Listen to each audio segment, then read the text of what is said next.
To all the horsemen and women participating today, the grooms, trainers, owners, and drivers, good luck in your respective races. Post time for the first to kick off the catch driver guaranteed $2,000 pick 4 is 2 o'clock, and that's in 12 minutes. As we heard off the start, Hanover Raceway very proud to have COSA TV with us this afternoon. COSA TV will be presenting races 5, 6, 7, and 8. That's inclusive of the Walker Trot and the Balanced Image Stake Finals. Looking forward to hearing from Greg Blanchard and Mark McKelvey, Jamie McDonald on COSA TV.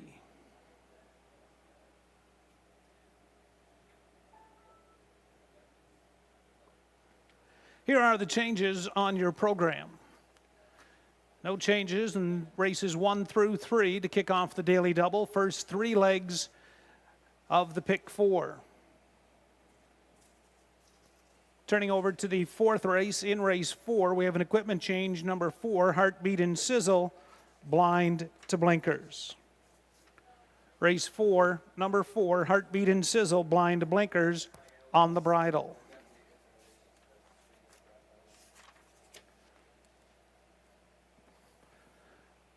No changes, races 5 through 7. Turning to your 8th race, the $50,000 final of the Balanced Image Stake. In race 8, we have a scratch of number 8, Arch Hall, Vet Sick.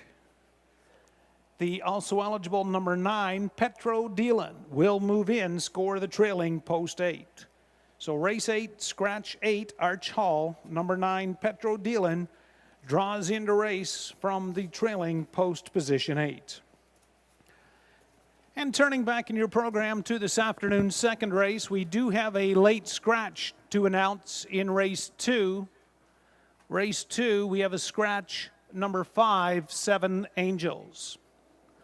Race 2, scratch 5, 7 Angels is Yvette Lame, scratch 9, Northern Prima. That's race 2, 5, 7 Angels is scratched, and scratch 9, Northern Prima. 10 minutes for the first race to kick off. The first leg of the pick 4. Good luck with your wagering selections on this afternoon's card here at Hanover Raceway.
Hanover Raceway, 3 minutes until the first race, 3 minutes.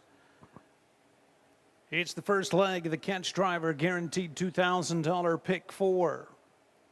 First of 10 superfectas available on every race, and the kickoff of the early daily double. Pacers are exiting the paddock, making their way to the track. There's a look at Garnet Barnsdale Ontario Racing selections 2, 5, 6, and 7 vintages with Dreamfair Fantasy, L'Argent Lena, and Priceless Shadow. My selections actually mirroring that, so that's a good start. If I can be picking the same as Garnet Barnsdale, 2, 5, 6, 7, and Nahu Mike, as we heard from earlier, going 5, 2, 1. He's put Dreamfair Fantasy on top with vintages and Sunshine Queen from the rail. Pacers are now parading onto the track for the first race. Race A. In the pick 4, there's 1 Sunshine Queen, owned, trained, and driven by Terry Fritz. Number 2 is Vintages, owned by Brad and Jack Powell. Jack Powell, the trainer, your driver, Ryan Holiday.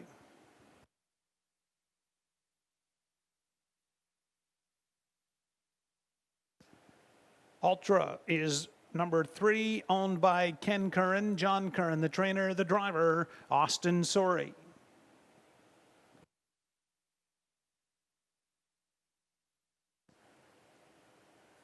Kempenfelt, number 4, is owned by Seymour Hill, trainer Albert Smith, the driver, Ryan DeRoche.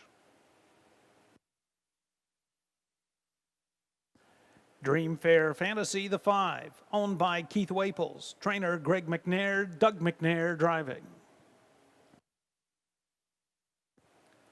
L'Argent Lena is the 6, owned and trained by Larry Lane, the driver, Brett McDonald. Priceless Shadow is the 7, owned by Paul Kelly, trainer Rob Doyle, driver Travis Henry. And to complete the field, scoring from the second tier, number 8, Holly's Treasure. Owned and trained by Colonel Schneider, the driver is Bruce Richardson. It's a field of 8. First race, catch driver, pick 4 with a guaranteed pool of $2,000. Be sure to get on your HPIBet.com account to make your wagering selections. And for those of you on track, we do have 2 mutual windows open.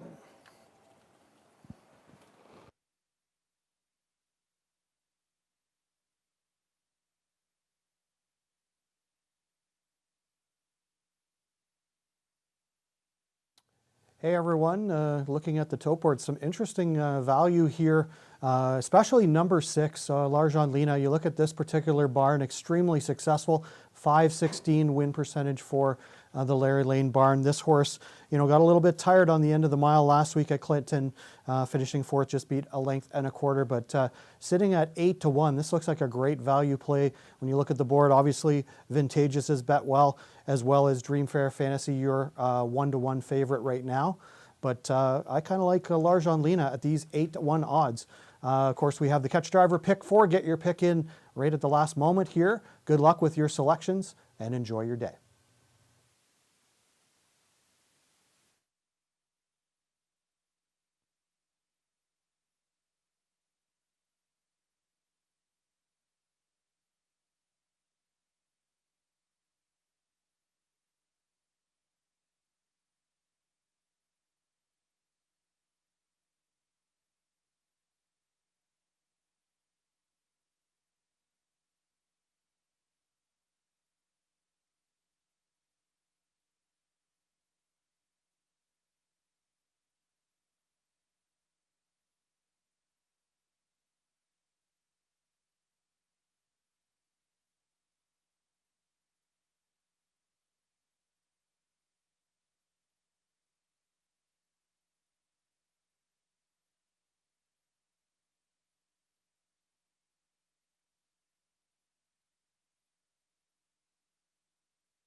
Scoring is complete. Starters called. Field 4, race 1. Hanover Raceway. From the rail out, it's Sunshine Queen, Terry Fritz.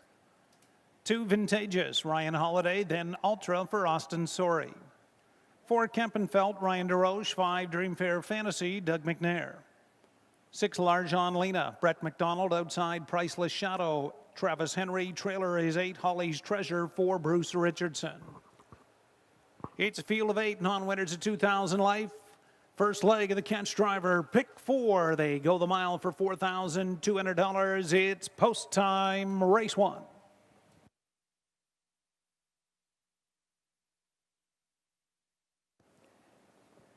Gate swings into the stretch, and here they come.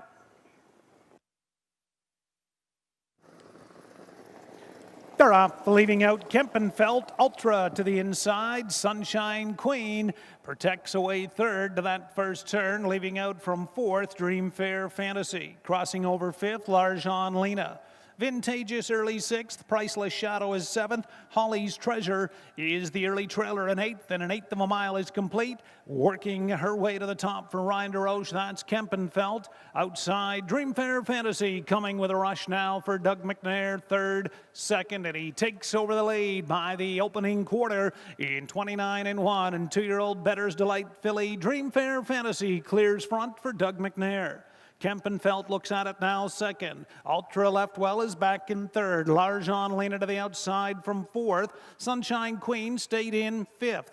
Then sixth, the Vintageous, Priceless Shadow, and Holly's Treasure. Towards the half, Dreamfair Fantasy is up front, sets the tempo. Pocket sitter, Kempenfelt. First up, Larjon Lena on the outside from third. Then fourth is Vintageous by the half in a well-rated minute and 3/5. Continuing fifth inside is Ultra, Sunshine Queen, Priceless Shadow, and Holly's Treasure. On the turn, Dreamfair Fantasy. Company now with Larjon Lena drawing alongside from second. Kempenfelt third. Vintageous towed up second over from fourth. Then fifth, Ultra saving ground. Priceless Shadow is sixth. They pace by 3/4. Dreamfair Fantasy still a half length the best there in 1:30-4. 30-1 for Dreamfair Fantasy. Larjon Lena still on the outside right there second. Vintageous swings up 3 wide third. Kempenfelt's got no real estate fourth. Shooting through the gap, Priceless Shadow swings wide and they turn down the lane. Larjon Lena takes over. Vintageous, widest of all, Priceless Shadow, and Holly's Treasure. Larjon Lena, and at the rail, Dreamfair Fantasy. That's a tight win photo, mile 202 flat.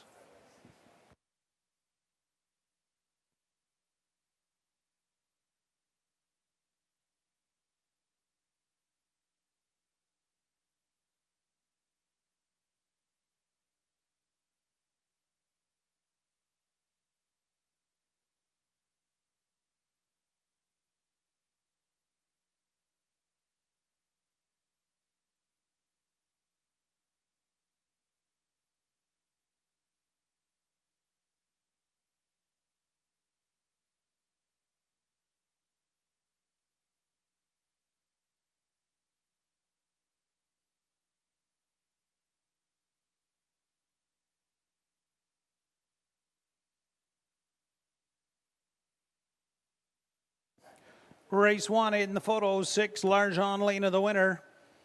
5, Dreamfair Fantasy was second.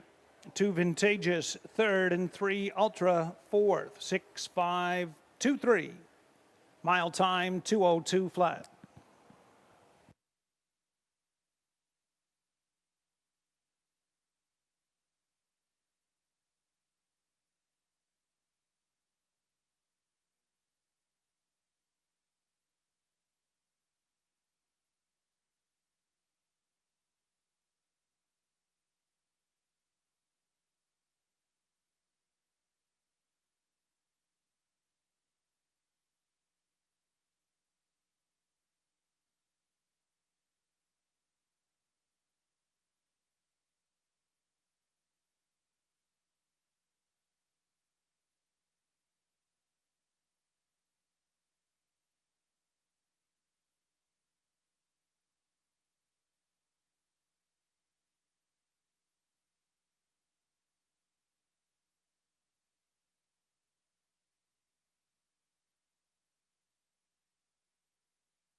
Returning to the Hanover Raceway winner's circle enclosure, first race winner, 6 Larjon Lena, 2-year-old daughter of State Treasure.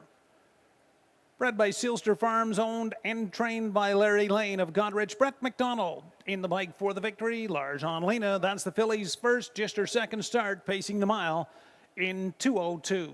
Larjon Lena. Brett McDonald gets the job done in race 1.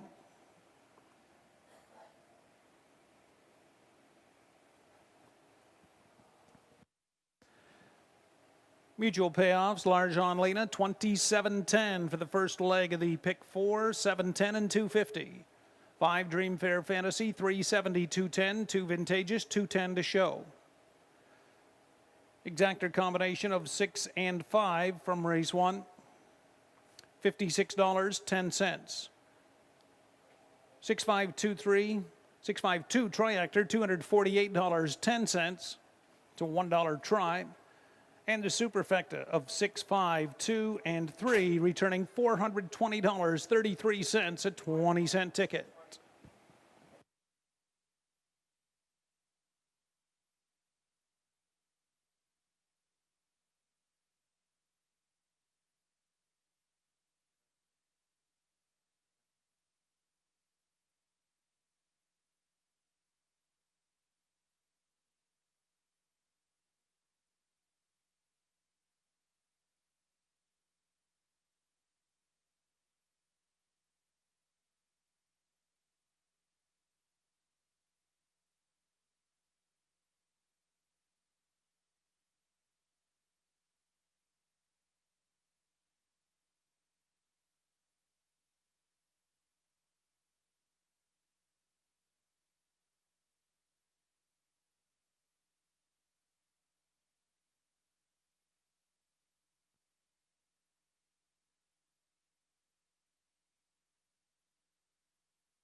Here's the rundown. Hanover's first race, 1 Sunshine Queen was 8th, Vintageous 3rd.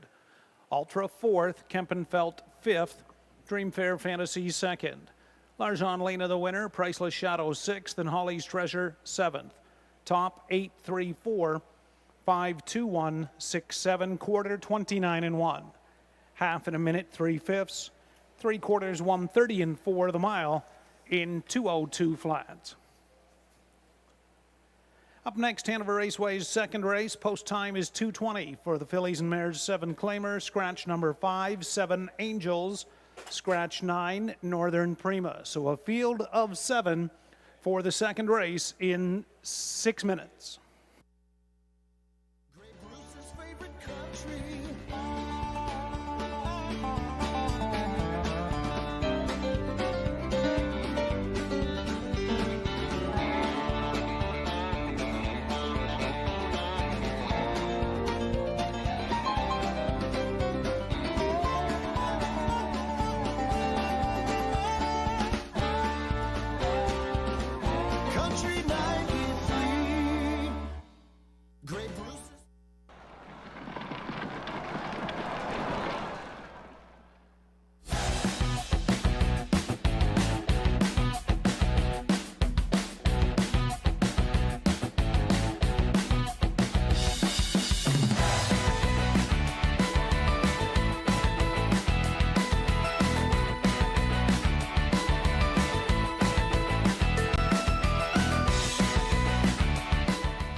Hey everyone, welcome back. And certainly Larjon Lena delivered in the first race. And if you followed along and went with my selection, congratulations to you, and you move on in the catch driver pick 4.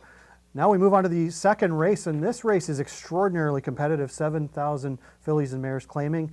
In fact, it has the most decorated mare in the history of Canadian harness racing in terms of wins. Rusty's Flying. She won last week. She has 102 wins lifetime, and that is the most of any mare in Canadian history. So she's in here. She looks great, and certainly is the choice at 1-1, 1-5. You have her bet down to at present. But you know, and other good ones in here to look at. Certainly, Destiny Cruise cruised to victory last week out of post 7, and she's a classy 13-year-old mare as well.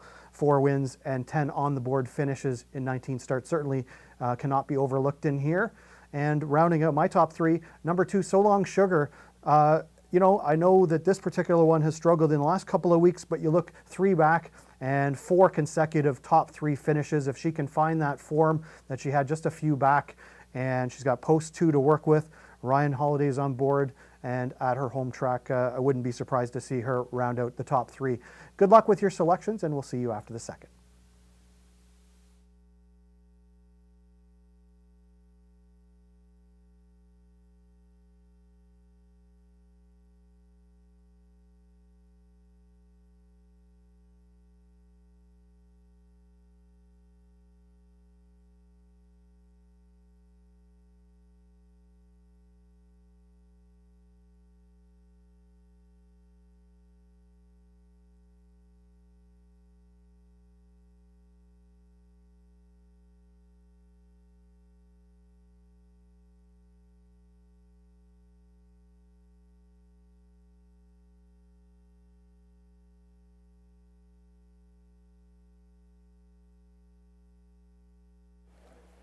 With 3 minutes to post time for Hanover Raceway's second race.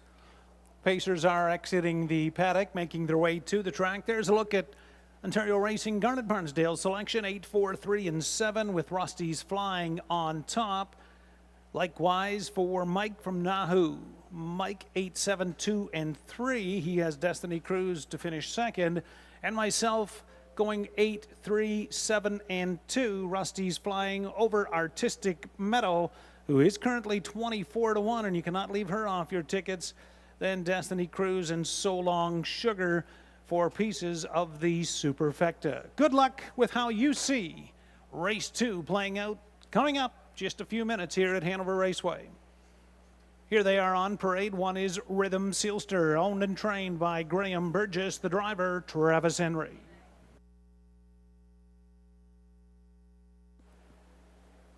Number 2 is So Long Sugar, owned by Becky and Audrey Geisel. Becky Geisel, the trainer, driver Ryan Holiday.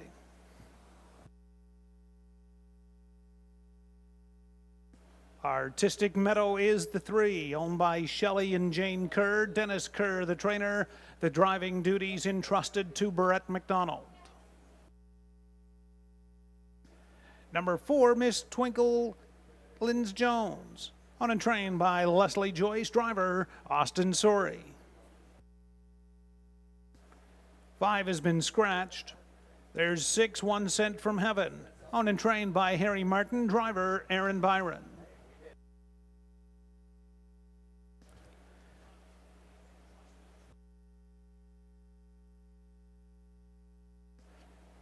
There's a look at the 8, Rusty's Flying. Owned and trained by Kyle Fellows, driver Doug McNair.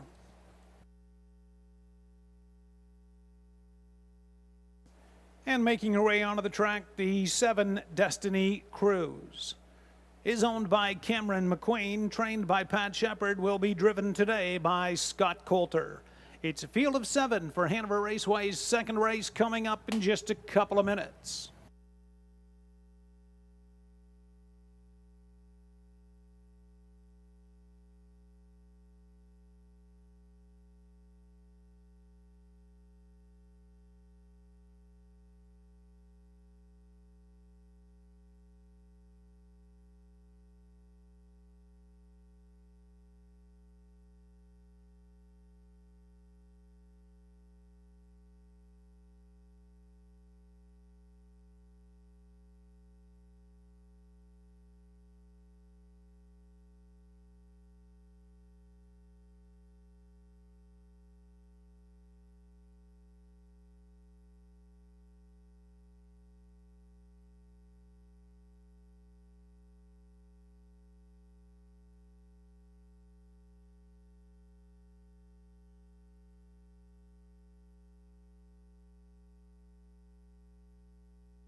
One minute.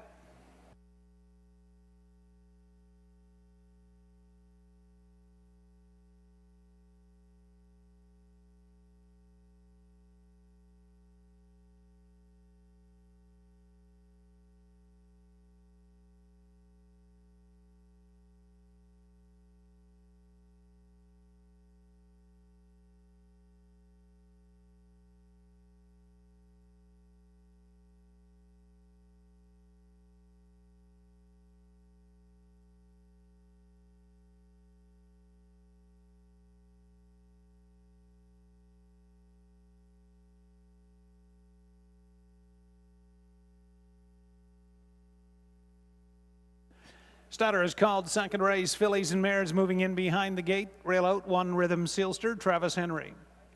2 is So Long Sugar, Ryan Holiday, then Artistic Meadow, Brett McDonald. Ms. Twinklin's Jones, Austin Sorey. Then 1 Cent from Heaven, Aaron Byron. Outside, Destiny Cruise, Scott Coulter. Trailer is Rusty's Flying for Doug McNair. It's a field of 7, 7,000 claimers going the mile for a purse of $3,800. Post time, race 2. 1-9 favorite is the trailer 8, Rusty's Flying, as she looks for a career win. 103, near the come. They're up and pasting. Rhythm Sealster is leaving out. So Long Sugar between them. Far outside, Destiny Cruise. Artistic Meadow between pacers. Round the first turn, Rhythm Sealster gone on after the lead. Artistic Meadow on the outside drives by the 2-hole. Landing into it there is Destiny Cruise from 3rd. So Long Sugar taken away 4th. Then 5th towards the opening quarter, that's Rusty's Flying. Ms. Twinklin's Jones from 6th. 1 cent from heaven is single file 7th. Opening quarter is sharp 27-4. Far turn. And up front is Artistic Meadow for Brett McDonald. Rhythm and Sealster yielded to him from second. Then third is Destiny Cruise. So Long Sugar fourth, brought to the outside. Rusty's Flying is underway from fifth and picks up the cover from So Long Sugar over towards the half. Artistic Meadow up front. Destiny Cruise taken out now and is first up. Rhythm and Sealster in the pocket third. So Long Sugar will pick up cover second over fourth. 58-3 to the half. Then fifth up the inside. 1 cent from heaven. From sixth, Rusty's Flying has some traffic, and in seventh as they turn down the backstretch, Miss Twinkle Jones, but Artistic Meadow is up front at 9-2. Outside is Destiny Cruise, Rhythm Sealster right there third, Rusty's Flying fifth, fourth, third, second, and going on after the leader. 3/4, 1:28-2, and Rusty's Flying. Doug McNair circles up as she hunts for win 103. Battling back second, Artistic Meadow off the pylons third. Rhythm and Sealster may turn down the lane. Rusty's Flying for Doug McNair. Rhythm Sealster outside, far outside Miss Twinklins Jones and Artistic Meadow. Rusty's Flying 103. Doug McNair 1:58-2.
Second race, 8 Rusty's Flying, the winner. 1 Rhythm Sealster second. 6 1 Cent from Heaven get up third, and Artistic Meadow fourth. 8-1-6-3, mile 1:58-2.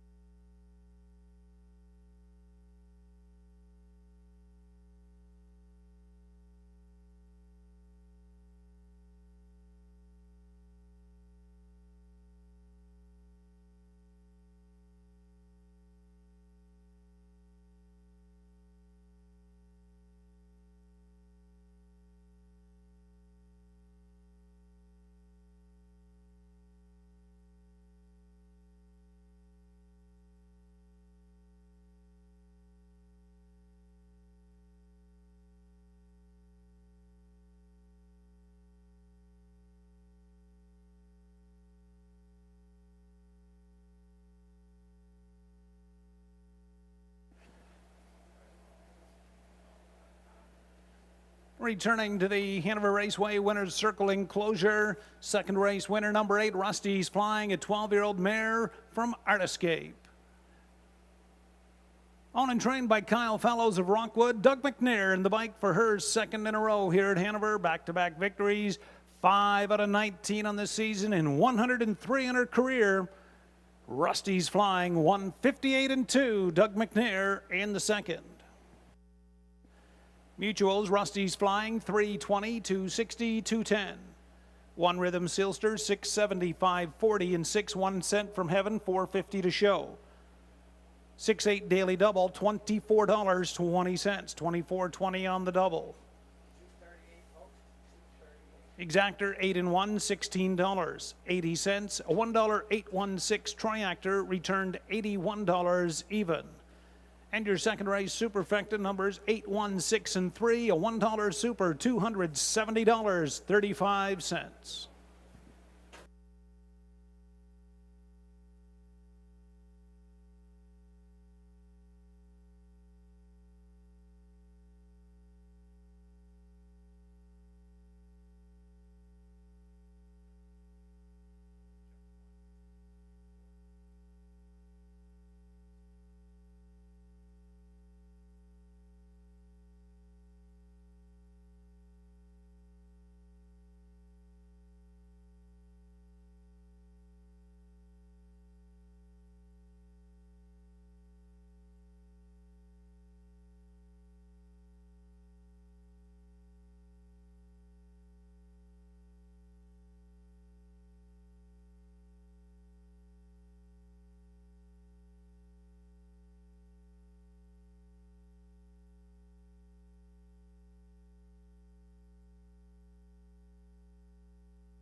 Here's a rundown. Hanover's second race, One Rhythm Sealster second, So Long Sugar seventh, Artistic Meadow fourth, Miss Twinklin's Jones sixth, Seven Angels Scratched, One Sent from Heaven third, Seven Destiny Cruise fifth, and Eight Rusties Flying the winner. 2-7-4, 6 Scratch 3, 5-1. They were to the quarter in 27-4. Half 58-3. 3/4 128-2. Mile time 1:58 2/5. Rusty's Flying in the second.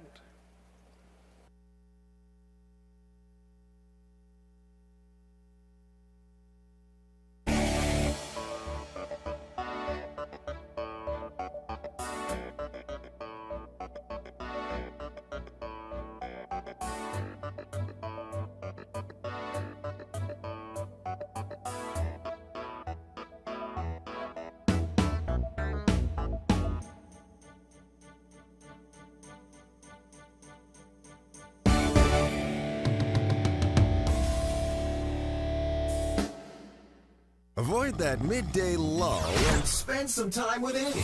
And, of course, the greatest hits from the 70s, 80s, and 90s. Hear the latest and share a few laughs. It's Middays with Amy from 10 a.m. to 2 p.m. on 92.3 The Dock. Rusty's Flying and Doug McNair get the job done. That's Rusty's Flying 103rd win. Yes, 103 victories here. Very incredible back-to-back wins for Rusty's Flying here at Hanover Raceway, and Doug McNair accompanies her to victory again on this afternoon's card. Diving into the third race, tons of money is going to be played on Talladega Sealster for obvious reasons. Last week, won over this track in 57-4, very dominant victory, 4.5 length victory, gets Doug McNair back in the bike. But currently 30-1, the one-horse Mac 2 Will Do is going to be my go-to play here. Also, the Patrick Shepard Barn, Scott Coulter gets a call. Was in the same $7,000 claimers in Georgian, but faced a lot tougher. Still paced a mile in 55-4, last quarter 29-2. Impressive mile, tons of speed, but we'll see how it translates over to Hanover Raceway Oval. So we wish you luck as you take a stab at this afternoon's third race, and hopefully you're still live in the Catch Driver Pick 4. So we'll send it up to Rick Ryer with the post-raid momentarily.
Three minutes to post time, third race.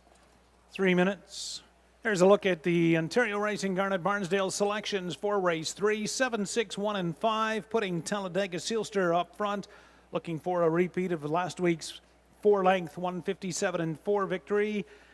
I've done the same, going 7, 1, 6, 5, and Nahu Mike going 6, 7, 1, and 5. So the same 4 horses, but Mike has selected Pay Later to get the job done in this upcoming third race. Pacers are exiting the paddock, making their way to the track. Race 3 upcoming at Hanover Raceway.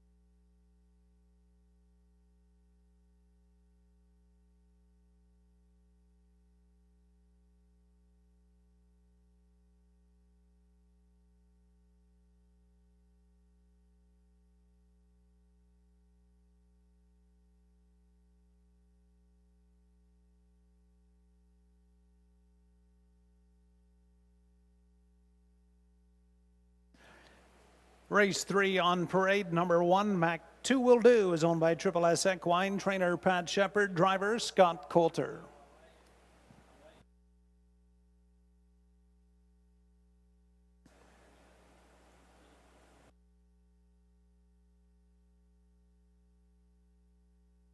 Number 2, Major Comfort, owned by Russ Gourley, trainer Derek Anderson, driver Bruce Richardson. And there's the 3, Clock Rocker, owned by Nicole Loeffler, Caleb Stevens training, driver Travis Henry.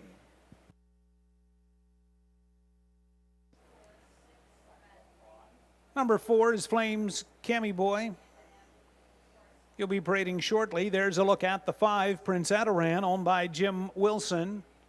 Tom Janot, the trainer, that's Ryan Holiday on 5, Prince Adaran. There's 6, Pay Later, owned by Ralph Jardine, trainer Kyle Bosson's driver Austin Sorey.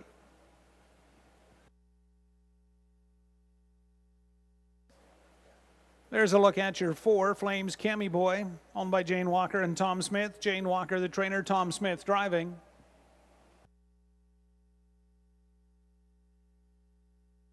And to complete the field, 7, Talladega Sealster, owned by Gary Bickford. Pat Shepard, the trainer. In the bike is Doug McNair. Third race, just a couple of minutes to post time. Good luck with your wagering selections.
One minute.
Stutter's called third race. Scoring is complete. They're moving in behind the gate. Rail out 1, Mac 2 Will Do, Scott Coulter. Then Major Comfort, Bruce Richardson. 3, Clock Rocker, Travis Henry. For Flames, Kemi Boy, Tom Smith, and Prince Adaran, Ryan Holiday. Pay later outside, Austin Sorey, Talladega Sealster, and Doug McNair. Field of 7, third race. They go the mile, purse $3,800. It's post time, race 3.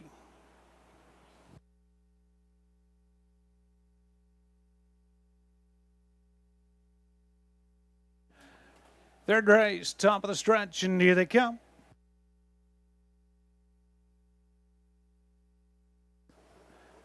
They're off and pacing. Major Comfort. Flames Kemi Boy fires out quickly. Center of the racetrack. Widest of all, Talladega Sealster. As they pace into that first turn. Flames Kemi Boy after the lead. Talladega Sealster will range up on the outside second. Major Comfort away third. Clock Rocker looks at it from fourth. Then fifth. Mac 2 will do. From sixth as they race by the opening quarter. That's Prince Adaran. And the trailer is Pay Later in seventh. The opening quarter was reached in 28 seconds flat. Far turn, Doug McNair. Talladega Sealster is up front. Looking at it there from second, Flames Kemi Boy. Then Major Comfort is third. To the outside, first up, Clock Rocker is fourth. Fifth, Mac 2 will do. Sixth, Prince Adaran. And Pay Later is brought to the outside. Seventh, they pace off the turn over towards the half. Talladega Sealster, Doug McNair up front. Clock Rocker looks at it in second. Inside third, Flames Kemi Boy. Second over in fourth, that's Mac 2 will do. Major Comfort, Pay Later, swung out wide. And Prince Adaran, half was reached, 58-3. Doug McNair, Talladega Sealster will lead them down the backstretch towards three quarters. Pocket sitter, Flames Kemi Boy, second, brought up three wide now as Mac 2 will do. In between them, Clock Rocker, they reach three quarters, 128-2. Talladega Sealster, Mac 2 will do is widest of all. Flames Kemi Boy right there, third off stride, went Mac 2 will do.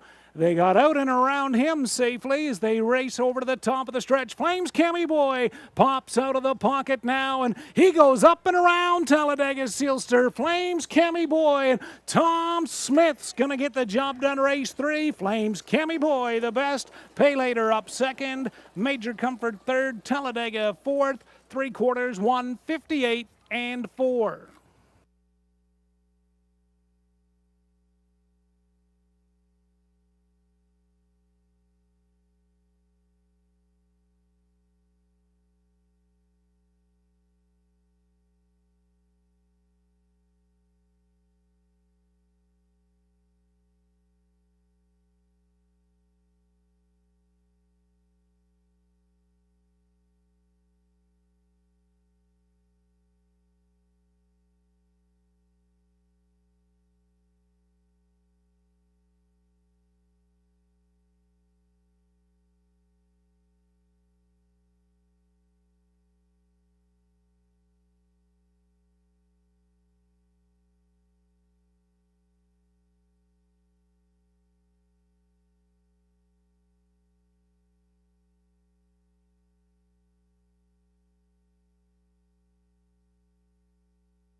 Third race, unofficial, 4 Flames Kemi Boy the winner, 6 Pay Later second, 2 Major Comfort third, 7 Talladega Sealster fourth. 4-6-2-7 the mile time, 158 4/5.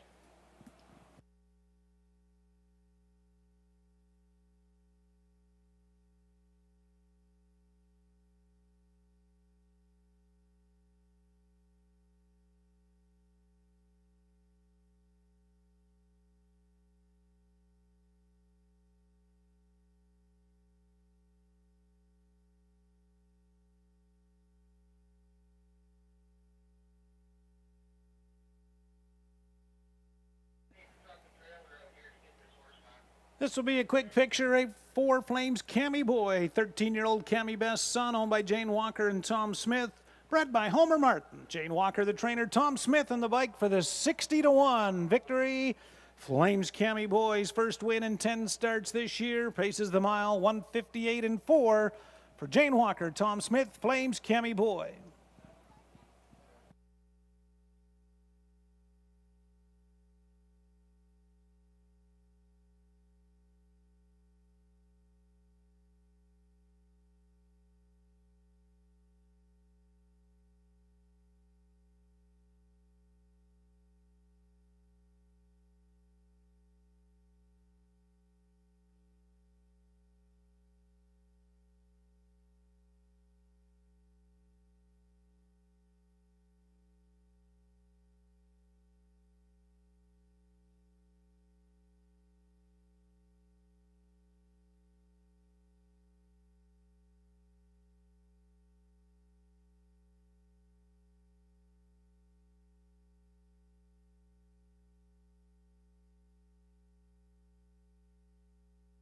Third race mutuals, Flames Cammy Boy, $123.90 for a $2 win ticket. $19.10 to place, $12.70 to show. 6 pay later, $995.20 in 2 Major Comfort, $12.20 to show. 4-6 exactor, $541.70. 20-cent 4-6 all triactor, $305.50, and the super paid a 4-6 all super 20-center, $269.70 for a 4-6 all.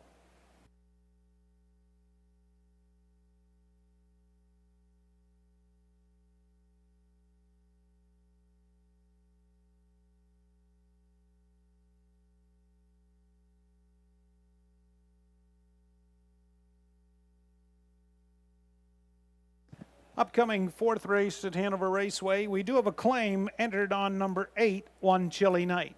Race 4 coming up in approximately 10 minutes. Claim entered on 8, One Chilly Night in Hanover Raceway's 4th.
There's the rundown. Third race, Hanover Raceway. 1 Mac 2 will do DNF. 2 Major Comfort third.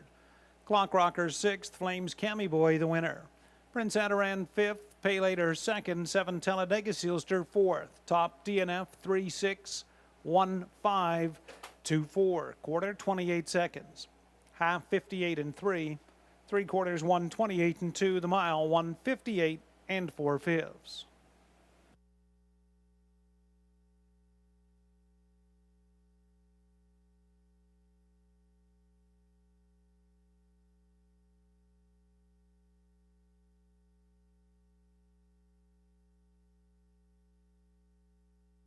Weekends are always better when 92.3 The Doc and Jess are on your radio.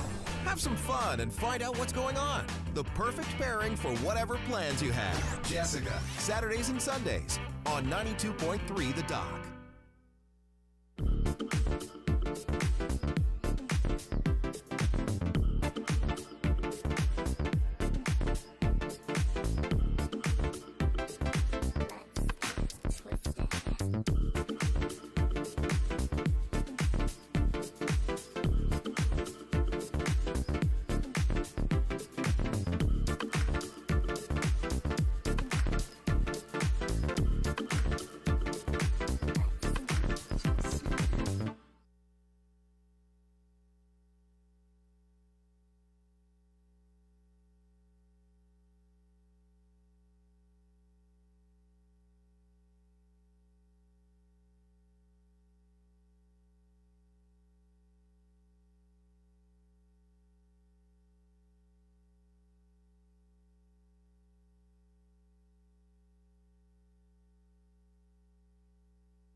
4 minutes to post time, fourth race. Here is a driver change being announced for the first time. Race 8, we've had a no-show. Sylvain Filion is not coming to drive 3 Stonebridge Armor in a $50,000 stake final, so make the driver Brett McDonald. Race 8, number 3 Stonebridge Armor, a late driver change to Brett McDonald on 3 Stonebridge Armor, race 8.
Race 4, just a couple of minutes delayed. They are exiting the paddock now, making their way to the track. There's a look at Garnet Barnsdale's selections, 3, 2, 8, and 7. He's put 3, Edam's Trauma, on top for Hanover's leading driver, Doug McNair. Same with Nahu Mike Perosi, 3, 2, 1, and 5. I've gone 2, 1, 3, and 8. I've selected Black Creek Rosebud and Ryan Holiday to get the job done. He's currently 3 to 1 over Mark Your Page, Edam's Trauma, and the claimed 8 One Chilly Night. Good luck with your wagering selections on the upcoming 4th race here at Hanover Raceway.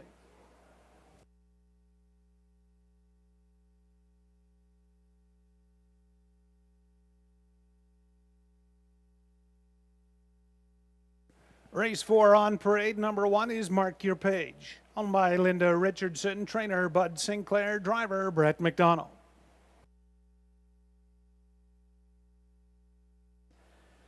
There's the 2, Black Creek Rosebud, owned by Chris Haskell, Tanner Glanville, Ken Calhoun, and Ben Rathwell. Chris Haskell trains, driver Ryan Holiday.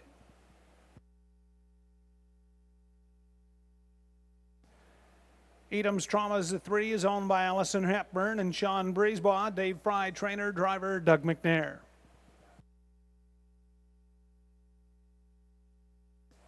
Heartbeat and Sizzle, the 4, owned and trained by Bruno Lacrosse, driver Scott Coulter. Blind to blinkers on the bridle of 4, Heartbeat and Sizzle.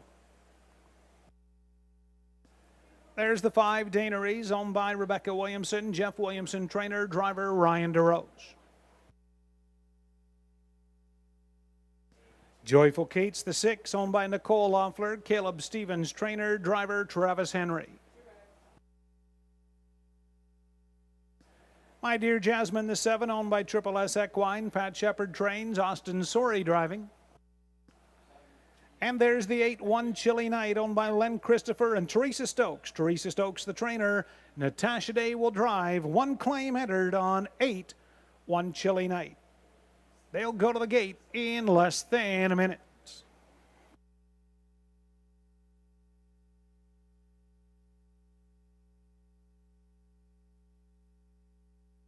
Smith went bombs away again here at Hanover Raceway. He seems to do it here every couple weeks.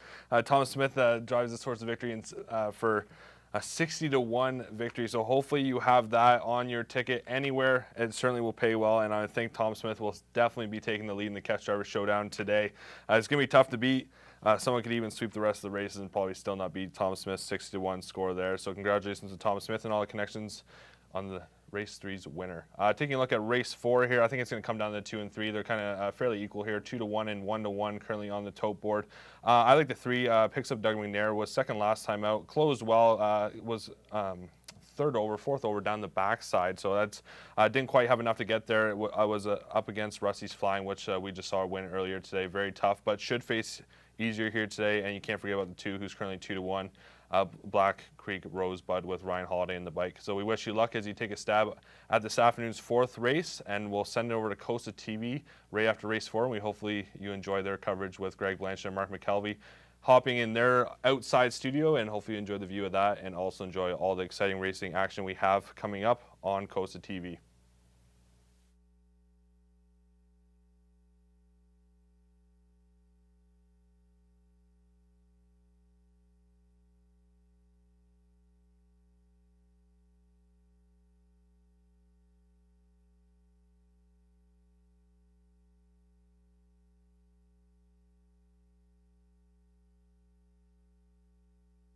Starters called, 4th race, fillies and mares.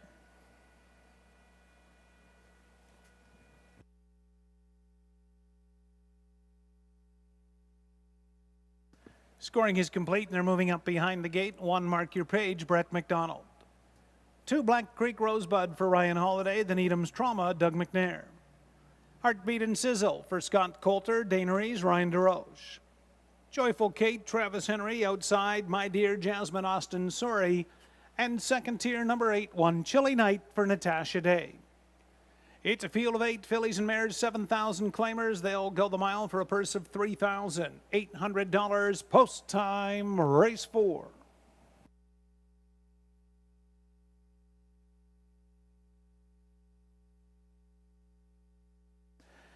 Gates at the top of the stretch, and here they come.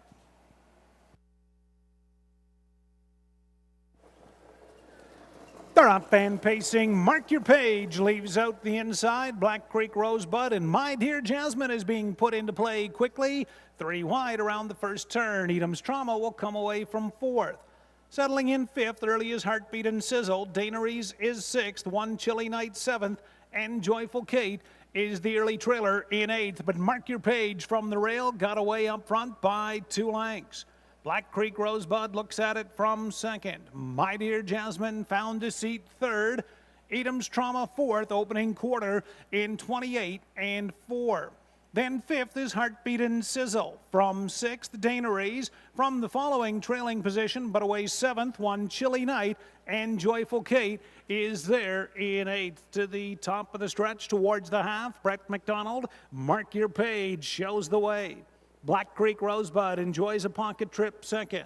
Edam's Trauma first up to the outside for McNair 3rd.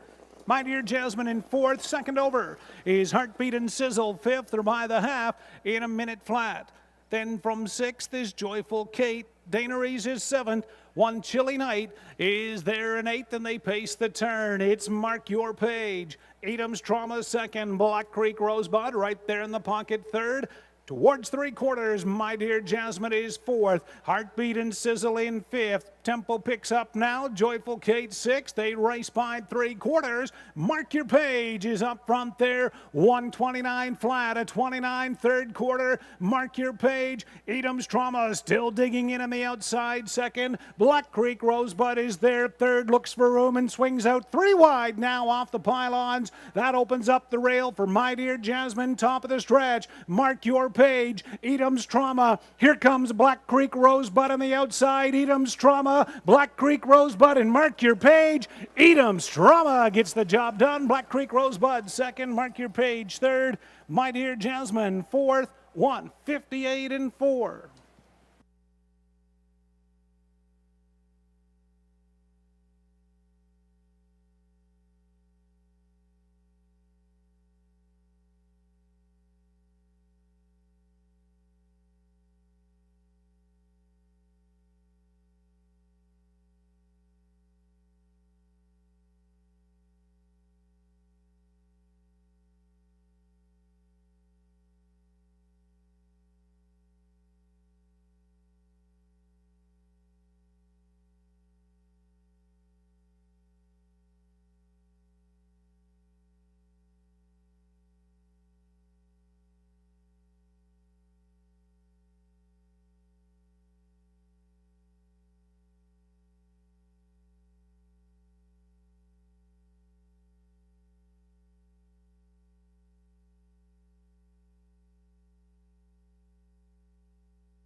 Race 4, 3 Edam's Trauma, the winner. 2 Black Creek Rosebud 2nd. 1 Mark Your Page 3rd.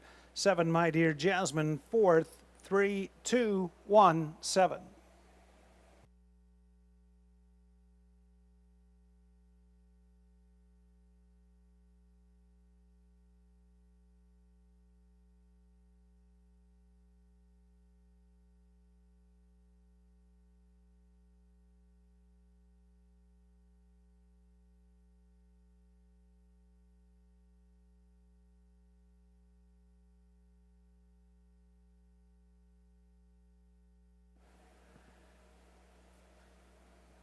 Now returning to the Hanover Raceway Winners Circle enclosure, 4th race winner, 3 Edam's Trauma, a 5-year-old mare from Mach 3.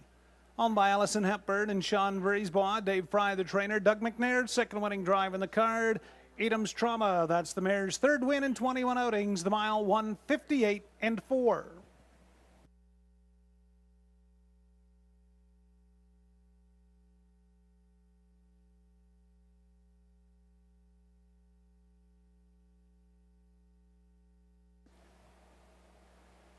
Here's the mutuals. 4th race, Edam's Trauma, 320, 250, 210.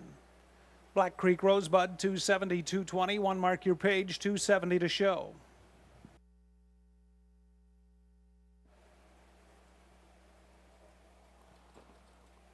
Race 4 Exactor, 3 and 2, $8.80. 3, 2, 1 Triactor, returning $11 even for a dollar try.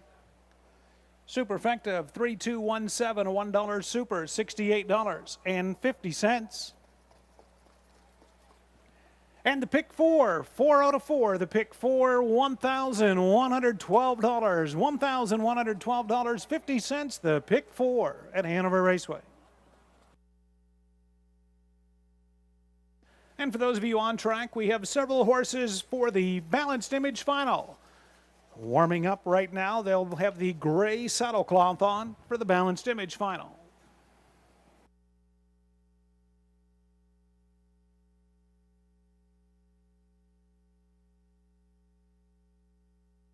And as well, Hanover Raceway is very proud to be hosting the Walker Memorial Trot this afternoon. It'll be race 7. It'll be featured on KOSA TV Live, races 5, 6, 7, and 8. There's a great write-up in today's program on the Walker Memorial Trot and what the Walker family has meant to this area in harness racing for many, many decades. All the participants in the Walker Trot 7th race receiving a blanket and a lead shank donated by Dr. Huey Llewellyn. A trophy donated by the Walker family to the winner. And then also presented to each horse a gift bag donated by Wilson's Tack, a halter and lead shank donated by Tackmaster, and a stopwatch donated by Julie Walker and Bert Renault. So again, that's for the Walker Trot. The winner gets the blanket and lead shank and the trophy from the Walker family, blanket courtesy of Dr. Hugh Llewellyn. And each participant receiving a gift bag, thank you to Wilson's Tack, a halter and lead shank, thank you to Tackmaster Equipment, and the stopwatch, thank you to Julie Walker and Bert Renault.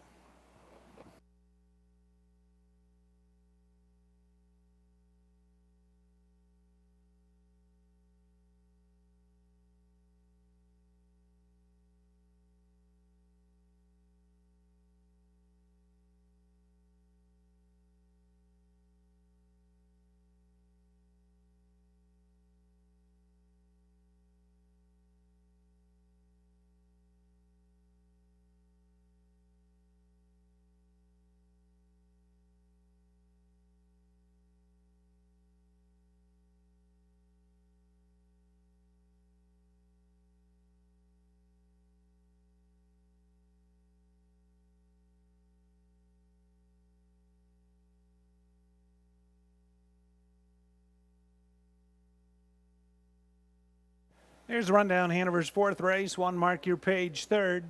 2 Black Creek Rosebud 2nd. 3 Edam's Trauma the race winner. Heartbeat and Sizzle 6th. 5 Dana Rees was 8th. Joyful Kate 5th. My Dear Jasmine 4th. And 8 1 Chilly Night 7th. Top 3 2 1 6 8 5 4 7 quarter 28 and 4. Half in 1 minute flat. 3 quarters in 1:29. The mile 1:58 and 4/5. From the 4th race, there was a claim of number 8, 1 Chilly Night. Claim for the claiming price of $8,750 with allowance by 100 the hard way. New trainer, Kyle Fellows.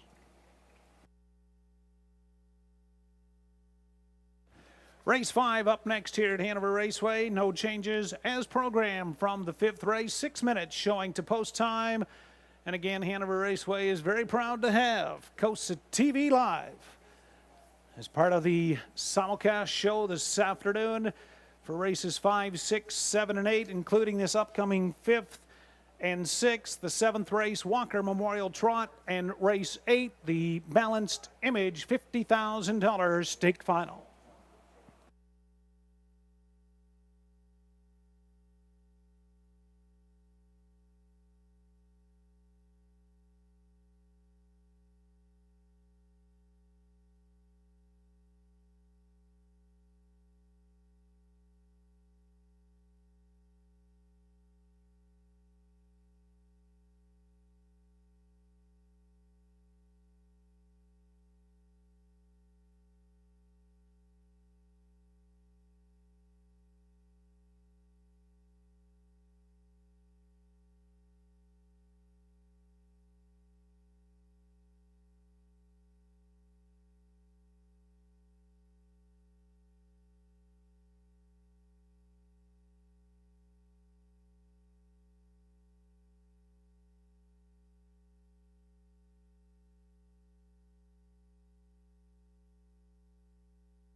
We have a slight delay here, race 5. It's now gone to 11 minutes to post time. There is 11 minutes to the upcoming 5th race here at Hanover Raceway.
A very pleasant Saturday afternoon, everybody, and welcome to KOSA TV's coverage of the Balanced Image Day here at Hanover Raceway in beautiful Hanover, Ontario, on the borders of Bruce and Grey County, and the scene of the Balanced Image Final today, and part of a great 4-pack that we have coming up for you this afternoon over the next couple of hours on KOSA TV. There's a shot of the backstretch location.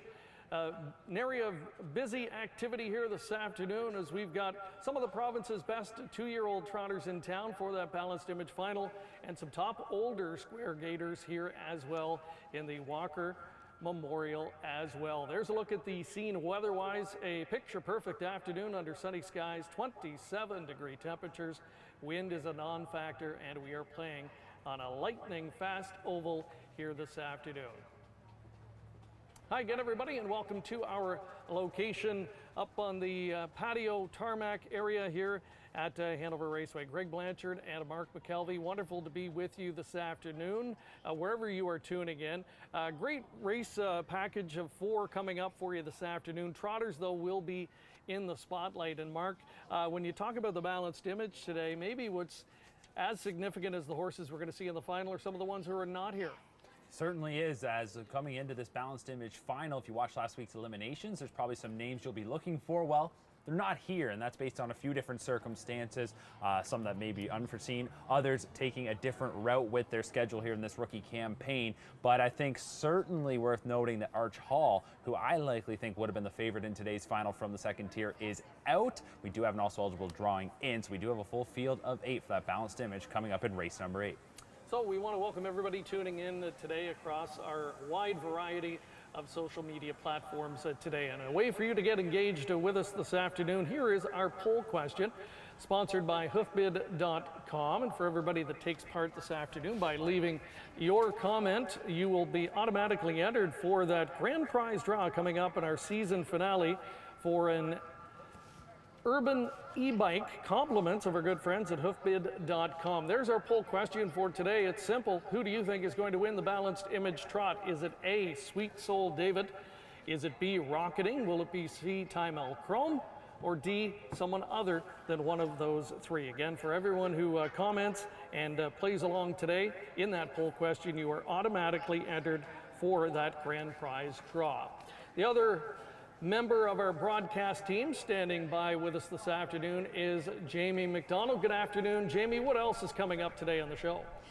Thanks, Greg. I'm out here in the winner's circle. We have a fantastic package of 4, like you had said. We've got 2 overnight races for race 5 and 6 here at Hanover Raceway, and then our feature races 7 and 8, kicking off race 7 with the Walker Memorial Invitation Trot, and our final feature race, the Balanced Image Final. We have an action-packed 4-pack race, like we had said. It's great to have fans on site again here today at Hanover Raceway, and I caught up earlier with Brett McDonald, who just happens to be the birthday boy of the afternoon, Ryan Holiday and Travis Henry. We'll let you know what their thoughts are on this afternoon's card right after this break.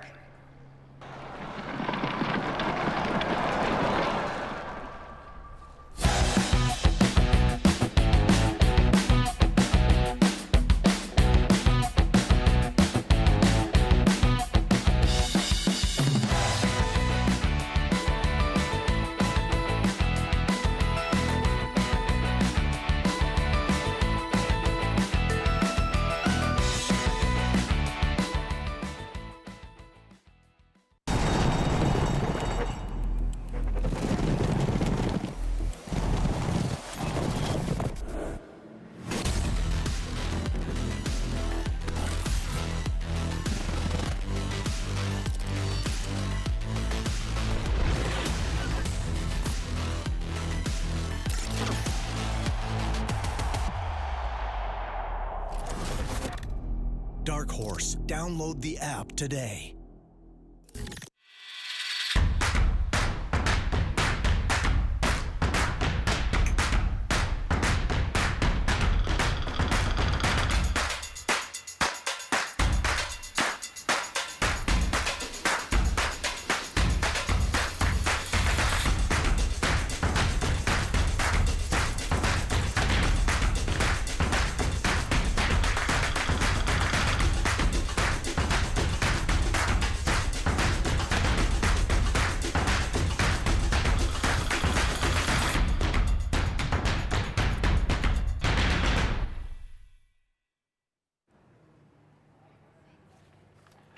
Welcome back. You are watching live coverage this afternoon from Hanover Raceway. It is Balanced Image Day, and we've got an excellent 4-race package to present for you this afternoon. There's a look at the field for the first of 4 races that will be covered live today. Non-winners of $3,000 in the last 3 is the condition, and a good competitive field that we'll talk more about in just a moment. It's a big day on the harness racing calendar across Canada.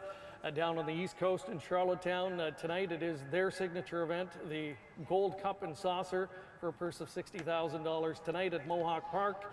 Of course, eliminations for this year's edition of the Pepsi North America Cup, and what a program it's going to be down there tonight. Speaking of the NA Cup, we have another fun contest to go along with this afternoon's show as well. For Pepsi North America Cup viewing packages, Mark, it's going to be different this year with limited capacity and only a a small number of people able to attend in person. These packages are fantastic. They certainly are, and I've had a good chance to take a look at them. Also carry them. They are heavy. You are going to get a fantastic kit to enjoy the Pepsi North America Cup in style from the comfort of your own home. It's got everything that you could imagine to host your own viewing party in your own bubble, and that's how this year's Pepsi North America Cup has to be enjoyed. It's unfortunate, but you can make the most of it and make sure that you get in on this contest. We are going to be drawing for 10 of those packages, and each package is for 10 people. So an outstanding prize. We'll be drawing 10 of those this afternoon during the broadcast, and all you have to do simply is leave a comment for us. Everyone who comments automatically entered, and following our show, we will draw those 10 names, and we will announce the winners over our social media channels. Here's what we want to watch for today on our 4-race package. A lot of intrigue on the program today. We've got, of course, the Balanced Image as the main event, and a great undercard as well. In that Balanced Image, Sire Muscle Mass, he's been the leading sire in that particular race. He's produced 3 past champions. The veterans Cadabra and Angus Hall each have 2, and all 3 will have a chance to add here this afternoon. Of the trainers competing today, Mark, only 2 have won the race before. That is the case. You see right there Keith Jones and Jacques Dupont, but also worth noting that all the drivers in today's field will be looking for their first Balanced Image victory, and there is the stakes record. We'll see if that 159-1 mark set by Georgie's Pocket back in 2015 could be broken. Yeah, we've got the weather certainly to do it today, and the horsepower to do that as well. But first things first, we've got a really good overnight event coming up here to kick off our 4 races this afternoon, and we showed you a look at the field page a moment ago. We've got the post parade coming up here momentarily, and we're going to look at the field now on that post parade. Another great pick will occupy post 1. Last week here at Hanover, this guy rallied from well back to be a good 3rd. That was from post 5 as the benefit of the rail starting spot today. Number 2 and currently at 11-1 is This Beat Goes On. Brett McDonald will do the driving. Here is a 3-year-old colt in search of his first win of the year. 14th start of the season. Has been knocking on the door a few times. Would be a little bit of a surprise and a nice little value play. It was a brutal trip last time out here at Hanover for Democracy, the number 3 starter. He had the outside 7, tried to leave. It did not work out, and he was parked the entire way. Much better post draw for him today. He'll start from the number 3 slot with Bruce Richardson in the bike. Here's an easy horse to cheer for. That is number 4, Buckaroo, the 10-year-old, the veteran, 25-time winner in his career with over 200,000 made. Current 6-5 favorite. Ryan Holiday does the driving in search of back-to-back wins. Jake Lowen, number 5, a horse that certainly has been able to win at this class level in the past. And Nat Day picks up the driving assignment on this 9-year-old veteran son of Ram Barron. Number 6 and currently at 7-1 is Shadow Margot. Nick Stewart drives for trainer Victor Putty. 1 for 17 this year is the 9-year-old gelding, but is a 17-time winner. A hard knocker with over 300,000 made. Post 7 is the outside post position here at Hanover. Occupied in this spot by Better Flyboy. Doug McNair, the leading driver of the current meet, already with 2 winners on the card this afternoon. He'll try and get it done at current odds of 7-1. So then we move to the second tier, and number 8 is Dalliator. Greg Dustin trains and drives this 6-year-old gelding, who will also be looking for back-to-back wins. Got his first win of the season last time out at Clinton. All right, that is the field for race 5. Even money on the 10-year-old veteran Buckaroo, classy individual, 25-time career winner, more than $208,000 on his card coming into this afternoon. Earlier this afternoon, our Jamie McDonald caught up with driver Ryan Holiday for his thoughts.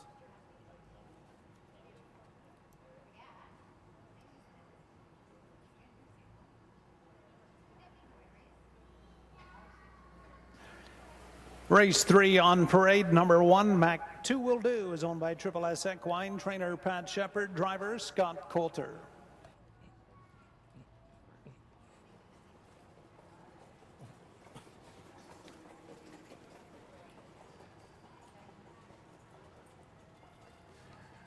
And we apologize for that, some technical difficulties. We'll see if we can get that back up prior to post time. But in the meantime, let's take a look at the current odds board, Mark. And not surprising here to see Buckaroo at even money. Certainly a factor at this level. And last time out, got it done in gate to wire fashion at Clinton Raceway. Ships over here to Hanover, so off of that win, certainly worth a look. Not quite the Buckaroo of old, though, is he? No, maybe not necessarily, but here's one that can certainly come through in this spot, and he is my top choice. And obviously, we're not going out on a limb here, taking Buckaroo, who is currently 4-5. Ryan Holiday's had so much success here at Hanover Raceway over the years. There is a look, though, at my second choice, Shadow Margaux. A ton of back class here, so I'm sticking with the veterans, Greg. I like right now that price I'm getting at 7-1. He is certainly capable. Was second last time out racing at Grand River in a pretty hot mile. Yeah, outside of Buckaroo, plenty of attractive prices on the board. Another great pick.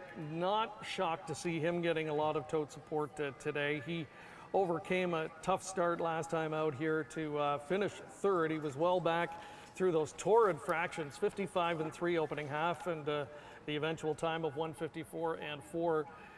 Certainly would be fast enough, I think, to win in this spot here this afternoon. I'm going to go to Daliator from the second tier, take a bit of a shot on a price horse here. He broke out with a long overdue win last time at Clinton as well, and certainly I think can fit at this level when he's on his game. He's a little bit streaky though, so I like the fact that he's coming in off that impressive win last time. He's good stalking rivals, and I think that's the type of trip he's liable to get here this afternoon from the trailing tier. Good look at them though, just moments before post time. Again, if you're looking for maybe a price play, one that's flying under the radar right now that could surprise Mark, where would you go? Well, I like that tier. I'm looking for a little bit of value here at 8-1 with that second tier starter, and I do like my second choice, as I already talked about, Shadow Margaux at 5-1. I expected Buckaroo to land around this spot, currently even money. We shouldn't see much change there. That price on the one, another great pick, 5-2. We're looking for maybe something a little better there, but you already talked about the fact the race that he was involved the last time here at Hanover, just insane fractions. I don't imagine that'll be the case here today, and with a real good starting spot, might set up nicely for him, and we'll see especially what Greg Dustin does from that second tier. Is that the one he'll be following out of there? There's a look at our cable cam. We've got it set up in the backstretch today, so we've got a nice up-close look at the competitors all the way through that first turn and the length of the backstretch today as part of our coverage. And continuing to get a look at the classy Buckaroo with Ryan Holiday. Local boy Ryan, one of the top drivers here, annually knows this oval as well as anybody and has a very live drive here in race number 5. It is the first of our 4-pack this afternoon from Hanover Raceway. The man who will call the action for us is standing by, Rick Ryer from the announcer's booth. Gentlemen, race 5 scoring is complete, and they are moving in behind the gate. Rail out one, another great pick for Ross Patton. 2, this beat goes on, Brett McDonald. 3, Democracy, Bruce Richardson. 4 is Buckaroo, Ryan Holiday.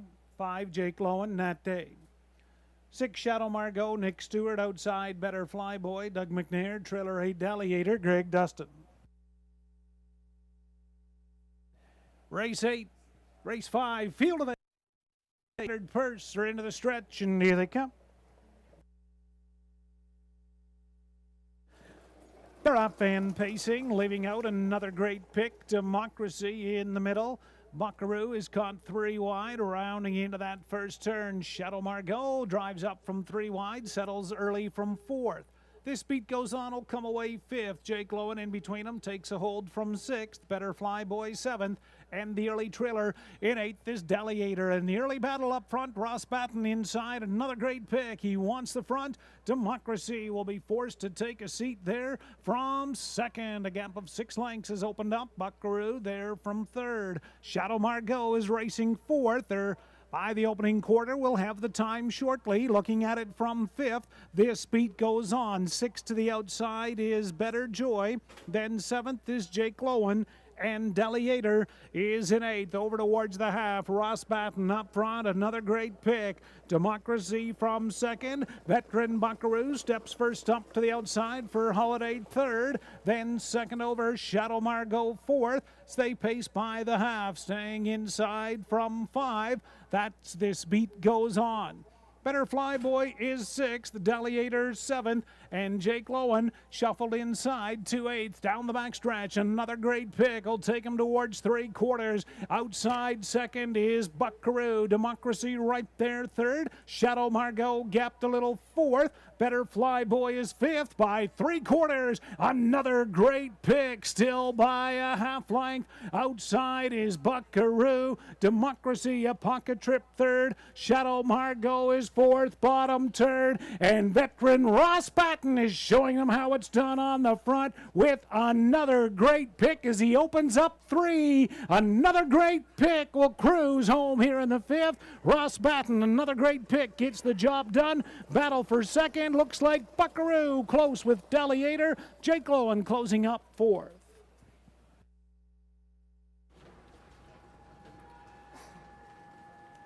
Another great pick, and Ross Patton, he wanted nothing but the front end this afternoon. A take no prisoners approach, and I was a little concerned early. I thought maybe they're going too much here, but Ross knew exactly what he was doing. Yeah, he certainly did, and that is taking full advantage of having that inside starting spot, getting away well, and does the job there, just pulling away in the stretch. A tough trip for Buckaroo as he was trying to make it back-to-back wins, but it is Ross Patton, the veteran, that clicks here with his trainee. Another great pick. Now 2 wins on the campaign and 23 overall for this 10-year-old. You know, a lot of veterans in the field. You look at the age of many of the horses in here, including another great pick, a 10-year-old gelding, and still going strong. That's career win number 23 now for him. Puts him over $130,000 in earnings. So these classy individuals, I think Ross realizing, you know, the horse was sharp last week, and the post really tripped him up. So he had one thing on his mind today. Sometimes that can backfire, but he knew what he had underneath him today. Yeah, certainly did. It'll be interesting to see what those fractions were throughout that 5th race, but a journey right around the track, 4 turns as it would be for that victory, and then comes right back to the winner's circle here for a nice victory on Balanced Image Day here at Hanover. And we'll try and get that final time for you, and the fractional times as well. Ross Patton, he does it all with this guy. He's a co-owner. He trains and does the driving as well. He's one that's sired by Charm Shark out of an Albert Mare. He's a Manitoba bred who made his way to Ontario a few years back. Patton has had him in his care now for quite some time, and he's been a real solid producer for him. So there he is, getting his picture taken in the scenic Hanover Raceway winner's circle, and a great way to start off our coverage today. Last look at the odds. I think he was 5-2 in second choice when the gate was rolling, so we expect to have those prices shortly. Yeah, we'll see how this one ends up coming out, and we'll have the top 4 finishers as well. What's pretty tight there for the balance after another great pick just pulled away for that open lengths score. And we'll see what those of you who were able to connect on this 5th race were able to bring home, as we'll have those prices in just a moment. So again, we've got 4 races coming up for you this afternoon. The main event, of course, the Balanced Image Final, and that will be in race number 8, which will be our 4th and final race of the afternoon. So another great pick. In hindsight, $8 was a pretty nice win price because he was the best today, no question. Deliator, my top pick in the race. I thought he raced well. He comes on and picks up the place spot over Buckaroo and Jake Lowen. So other than what we saw the other night at Rito Carlton, where it was all chalk, some nice returns to start things off here today. It really is, and those of you playing the exotics got rewarded real nicely if you were able to get Deliator into that second spot, as he was able to nose out Buckaroo for the place finish and brings back a nice exacta payout of $116, and you get a full look there at the exotics. So a nice way to start our coverage here on this Saturday. Time now for our first commercial break, and when we come back, we'll have a look at the upcoming 6th race, the 2nd of 4 on this beautiful afternoon from Hanover.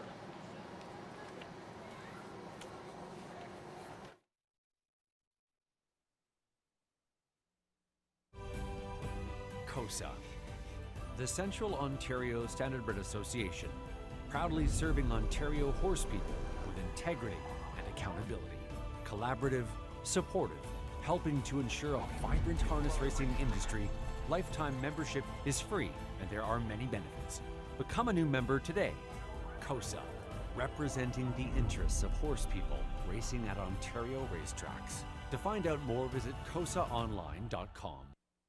Enjoy the thrill of the race anywhere, anytime with HPIBet.com. Join for free and use your smartphone, tablet, or PC to watch and wager when you can't be at the track. Stream live racing from over 450 tracks. Bet with ease from anywhere. It's safe and secure. Get rewards, race alerts, tips, and more. For a limited time, get $100 when you become a member.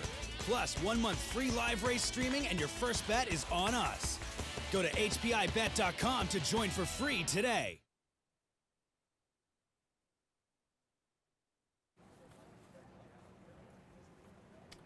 There's a look at the distinctive water tower, one of the landmarks here in the small town of Hanover, Ontario. Again, on the borders of Bruce and Grey County. About 45 minutes or so from Lake Huron. And this is horse country up here. A lot of well-known standardbred participants have come from this part of the world, and many of them are in town today competing on what is one of the signature race programs of the season here at the local raceway. There's a look at the field for the upcoming 6th race, another good-looking field of 8, competitive group going to the post in that overnight event, and we will talk more about that in a moment.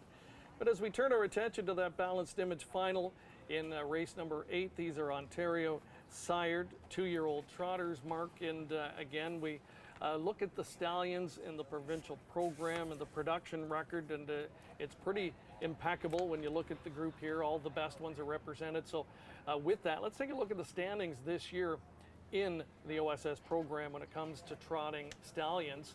And Cadabra, he's been the big gun for here for a number of years, taking over from Balanced Image, the namesake of our featured event today. But there's kind of a new kid on the block the last few years, and his name is Muscle Mass. Certainly is. You can see Muscle Mass just having a tremendous 2020 in the Ontario Sire Stakes, and he'll be represented here this afternoon by a few starters in our final. So he has a real good chance to add to those earnings that he's been accumulating this season. But again, Cadabra has just been, like you said, that staple of the program for so many years, and just so consistent as well. Royalty for Life is a horse in there that was great on the racetrack, and he is certainly enjoying plenty of success now in his second career as he comes in that second spot here in 2020.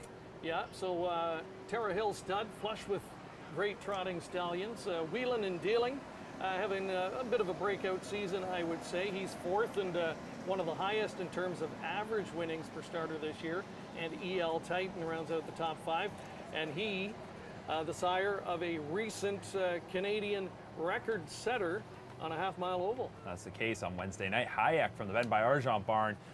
Just an incredible performance, and there are some real good-looking 3-year-old trotters in the OSS program this year. We've talked a lot about Pemberton over the past month or so, but Hayek certainly made a loud statement on Wednesday night with his victory in 153 and a piece in that OSS Gold event. So really looking forward to seeing how the rest of the OSS season plays out in that division. For sure. But the incomparable Cadabra, he's still very much a big player in the OSS, and he, in fact, the sire of last week's first elimination winner in the Balanced Image. So while we have a moment, let's show you the first of those 2 eliminations from last week. We'll pick it up at the half. Sweet Soul David, he was let go as the 5-2 second choice, but he established the lead quickly. And as we pick it up at the 5/8, he will prove unbeatable in this elim. Here's the call with Rick Ryer.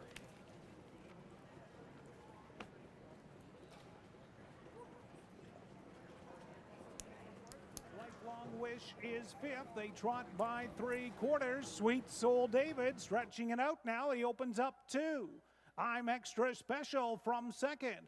Lifelong Wish takes over 3rd, rocketing 4th. They're by 3/4. 131 and 4/5. Bottom turn, Sweet Soul David up by 3. Are we going to hear from I'm Extra Special? Lifelong Wish 3rd, rocketing 4th. They turn down the lane, and Paul Walker brings I'm Extra Special to the outside, but Sweet Soul David, Denny St. Pierre the best. I'm Extra Special 2nd, Lifelong Wish 3rd, Rocketing's 4th, and those 4 will make the dance next week for 50K mile time, 2 minutes, 4/5.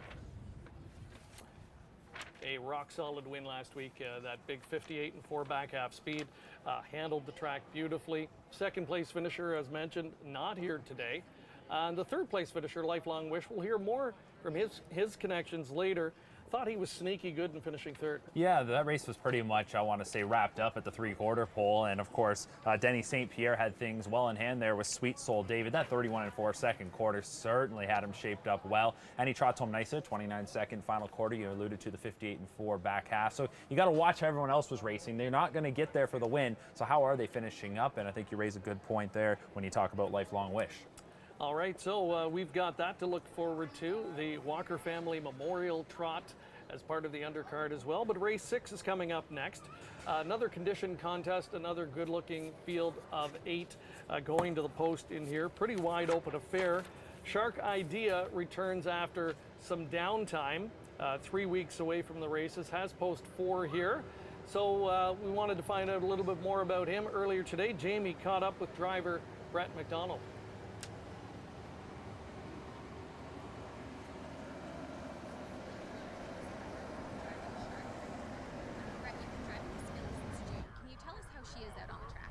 She's been consistent. She got interfered with 3 weeks ago. They ended up hooking wheels in front of me, so she ended up with traffic trouble. But before that, she was consistent. And with just over 3 weeks off, what are your expectations for this filly tonight? I think she should be pretty good. John's usually got them tight and stuff like that, so she should be all right tonight. And how is she to handle out on the track? She's good. She's easy to drive. She can do it both ways. She can leave, sit, race from off the cover, so she's good that way. Thanks for joining us, and happy birthday. Thank you. Perfect. Thanks so much. That easy.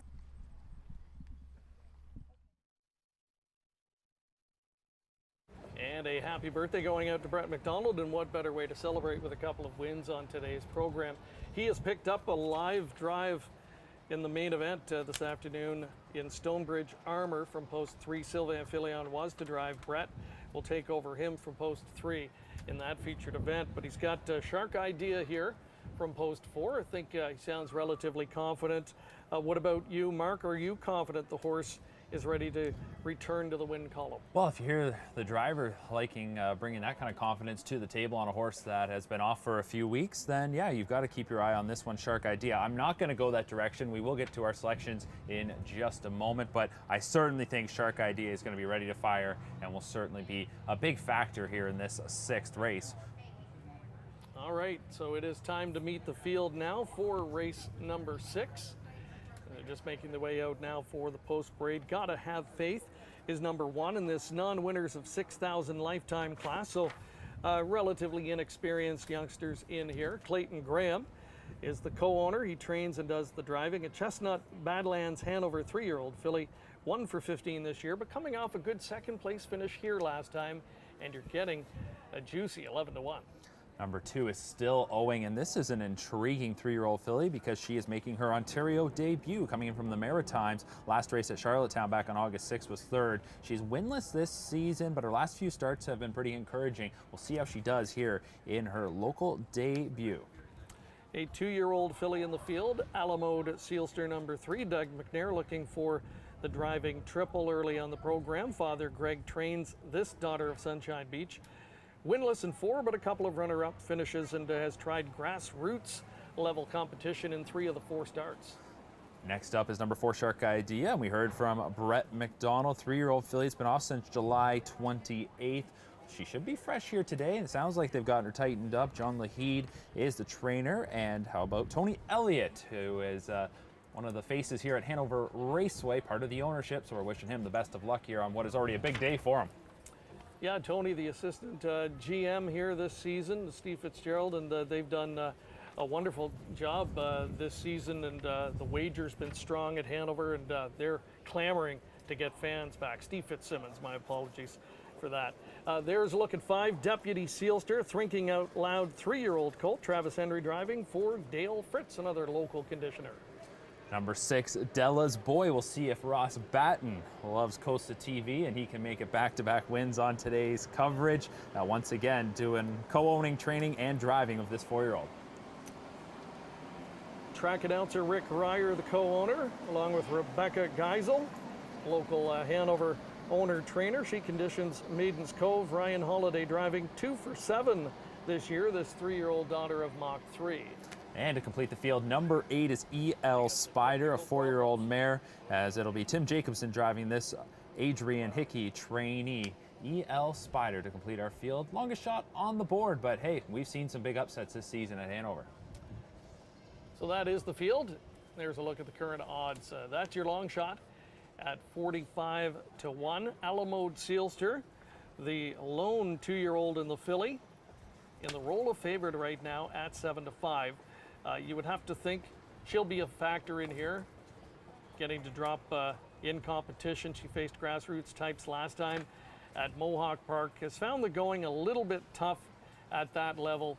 Certainly much more reasonable competition here, I think, this afternoon. Post 3, Team McNair, a lot to like about her, with the exception, Mark, maybe of the price. Is she too low at 7 to 5? Yeah, a little bit. I see a 2-year-old filly in this spot. This is definitely a spot like you already talked about where she should be able to convert, but you're not going to get very good odds on a Greg McNair trainee and a Doug McNair steered horse here at Hanover Raceway. Doug McNair has just been cleaning up all season long here at Hanover. In fact, just a week ago, he had a 7-win afternoon. He is the leading driver by far. If he didn't show up the rest of the season, he'd probably still be the leading driver. So Doug has just been tearing it up, and he could add to his totals here in this spot. But that price is a little low on Alamode Sealster, but she is my top pick.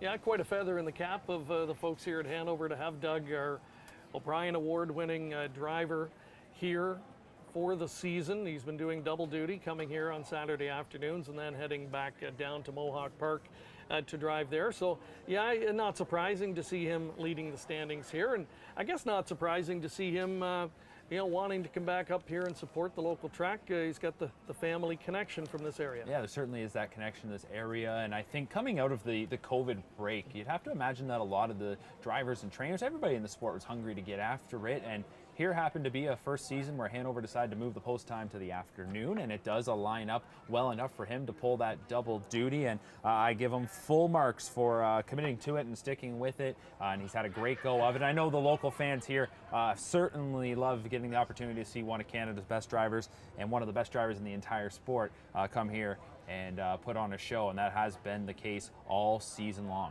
And it's a deep driver colony in general here as well. Look at this race as an example. Travis Henry in here. He has over 100 wins under his belt this year. Ryan Holiday, annually one of the top drivers in this part of the province. Young Austin Sorey, who's a rising star certainly. And Brett McDonald, there's another guy that's really made a name for himself since relocating here from Ottawa a couple of years back. Really has, and I think that, like you mentioned, this really speaks volumes to the fact that if you move your post time to the afternoon, you see a lot of young drivers who are hungry and they want to get after it, and they've had some of them have had lots of success. Some of them probably wish Doug McNair wasn't showing up every Saturday, but that has been the case, and now as they head to the gate for the 6th, maybe it'll be another one for McNair. All right, gate rolling once again. Here's Rick Ryer with the call. Thanks to Greg and Mark. Race 6 scoring is complete. 1, Gotta Have Faith, Clayton Graham. 2, still owing, Austin Sorey. Then Alamode Sealster, Doug McNair. Shark Idea, Brett McDonald. Deputy Sealster, Travis Henry. Dallas Boy, Ross Batten. Outside, Maiden's Cove, Ryan Holiday. Trailer is EL Spider, Tim Jacobson. Field of 8 for $4,300. Post time, 6th race. Here they come. They're up and pacing. Alamode Sealster leaves out down along the inside. Gotta Have Faith in between pacers. Shark Idea. Deputy Sealster is also leaving out 3 wide. Round that first turn, and Travis Henry drives on. Deputy Sealster clears front. Alamode Sealster from 2nd. Shark Ideal find a seat 3rd. Dallas Boy driving up, parked outside from 4th. Away 5th, that's still owing. Give and go up front as Alamode Sealster and Doug McNair retakes the lead as they pace by the opening quarter. Alamode Sealster, Doug McNair made front. Looking at it 2nd is Deputy Sealster. Shark Idea will have to have a peek to the outside. There she goes from 3rd. Dallas Boy was let in out of the way 4th. Still owing. Starts 2nd over from 5th. Gotta Have Faith moves now from 6th. Maiden's Cove outside 7th. EL Spider in 8th as they race by the half. Alamode Sealster is up front. Shark Idea outside from 2nd. Deputy Sealster sits that perfect pocket trip in 3rd. Still owing continues 4th by the half. Della's Boy inside from 5. Gotta Have Faith 6. EL Spider and Maiden's Cove. We have 4 in, 4 to the outside. And Alamo Sealster. Doug McNair will lead them down the back stretch towards 3/4. Shark Idea trying to get a little closer from 2nd. Deputy Sealster 3rd. Gotta Have Faith 3 wide from 4th. Della's Boy 5th. Also caught out 3 wide. Maiden's Cove in 6th. They race by 3/4. Alamo Sealster still up front. Shark Idea. Deputy Sealster. Definitely wants some room 3rd. Gotta Have Faith is 4th. Della's Boy 5th. They move to the top of the stretch. Alamo Sealster. Shark Idea. Deputy Sealster finds room way out wide. Gotta Have Faith closing in, but Deputy Sealster cruises to get the job done. Alamo Sealster 2nd. Looks like Gotta Have Faith was 3rd.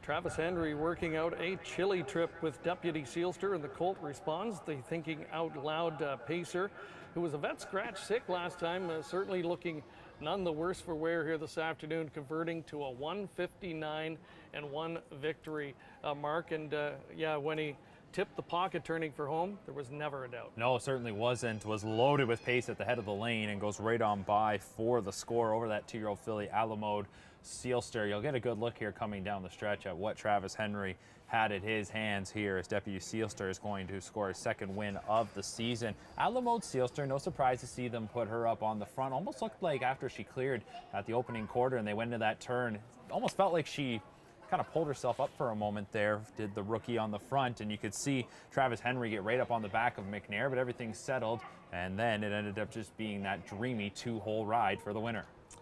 So Dale Fritz, local conditioner, he co-owns this one, Dale from Walkerton, and picks up Travis Henry to do the driving. And yeah, the trips do not come any better than that. And this thinking out loud pacer handles the half-miler beautifully and converts, and for his backers is going to reward them nicely to the tune of 7-1. Gotta Have Faith rounding out your top 3, and Della's Boy in the 4th spot. So the favorite, she raced well, but still a maiden after 5 starts, so you know, hard to know what the rest of the campaign will look like for her. She's finding the grassroots a little bit tough. They were probably hoping to drop here and win today, but on the other hand, she did race pretty well and got the experience of being put on the front end like that. Definitely a filly that is showing her connections exactly what she is to this point. There are some options if you want to go later into the year. There are some series for youngsters that maybe didn't excel early on in the campaign in those grassroots events, but we'll see what the future has in store for Alamo Sealster. But again, wasn't a bad effort cutting out those kind of fractions on a half-mile track, but ultimately Deputy Sealster does get the score. And even going back to, we talked a lot about Shark Idea. Brett McDonald certainly gave that filly a chance. They weren't worried about her being short in her first start after a few weeks off. Yeah, for sure. There's a look at the horse returning into the winner's enclosure. Maybe, you know, for hunch players, it was a sign. We've got Pepsi North America Cup elims later tonight. Well, the Pepsi NA Cup winner, Thinking Out Loud, the sire of this guy. He was a great horse on the racetrack. He hasn't been a home run stallion to this point. He has had nice race horses, and this guy certainly looks like he has potential. Well, he certainly does. It is still pretty young in this horse's career. Deputy Sealster, who did not race as a rookie, so his debut on the track came here in his 3-year-old campaign, and he's now got 2 wins to his name and has been in the top 3 5 times. And look at that, nice return for those that were on the Deputy Sealster bandwagon. There are the pair mutual details, 17.20 on the nose for Deputy Sealster. The dollar try pays $131.85, and the 20-cent super is a nice one, $168 for that one, with the favorite finishing second.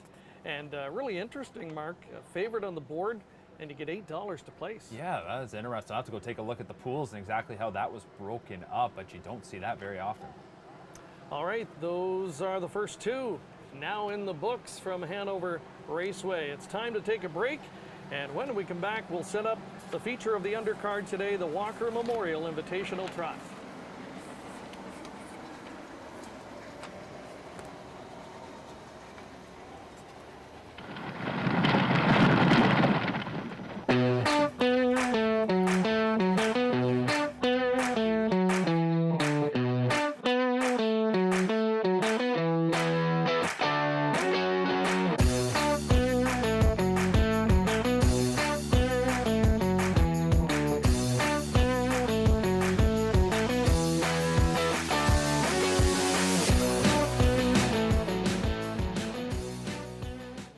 Harness Racing Update is the sport's most comprehensive and trusted news source and the fastest growing publication in the game. HRU has you covered with award-winning features and commentary from some of the sport's best writers. Stellar photography, race news, results, entries, handicapping, and video replays. The industry's most comprehensive sales results and Harness Racing's best reader feedback section. And it's all delivered free of charge to your email box multiple times each week. See why HRU is the most trusted news source of the sport's most important people from all facets of the industry. Subscribe today for free. To subscribe, just go to harnessracingupdate.com and then click subscribe for free.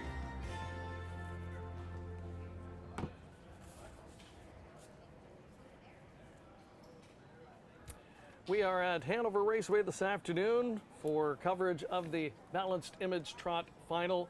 Don't forget, tonight, Pepsi North America Cup eliminations take place down the road at Woodbine Mohawk Park, and we've got our contest happening again today where we will be drawing 10 names following the show to win those wonderful Pepsi North America Cup viewing kit prize packages. And it's very easy to qualify. All you have to do today is leave us a comment on any one of our social media channels. Wherever you are watching, leave us a comment and you're automatically entered for that draw. We will post the names on our social media channels following today's broadcast. Well, coming up, we've got the Walker Memorial Invitational Trot. This is a really good field of 8. Some of the best older trotters that you see racing at the signature tracks across Ontario. These are the hard hitters, and some of them have raced at the very top level in Canada and have found a home here at these venues. So nice way to honor the memory of the Walker family. And when you talk this part of the province, the name Walker is synonymous. There's no question about that. The patriarch Alan Walker, he was inducted into the Canadian Horse Racing Hall of Fame back in 1996.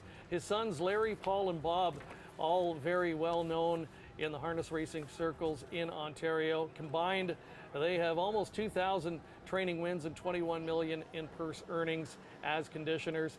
And interesting, Mark, that both Larry and Paul have won the Balanced Image right here at Hanover. Oh, certainly very fitting. You can't go very far in this province around the harness racing scene without seeing the name Walker and that legacy, and of course Hanover Raceway naming the Walker Memorial Trot in honor of Alan and Viola Walker.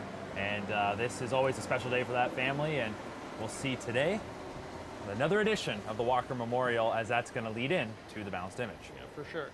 So we are going to have a look at the field page for that in a moment and set up that 7th race for you. But first of all, we want to show you that second elimination from last weekend in the Balanced Image. And again, we're going to pick it up at the halfway point.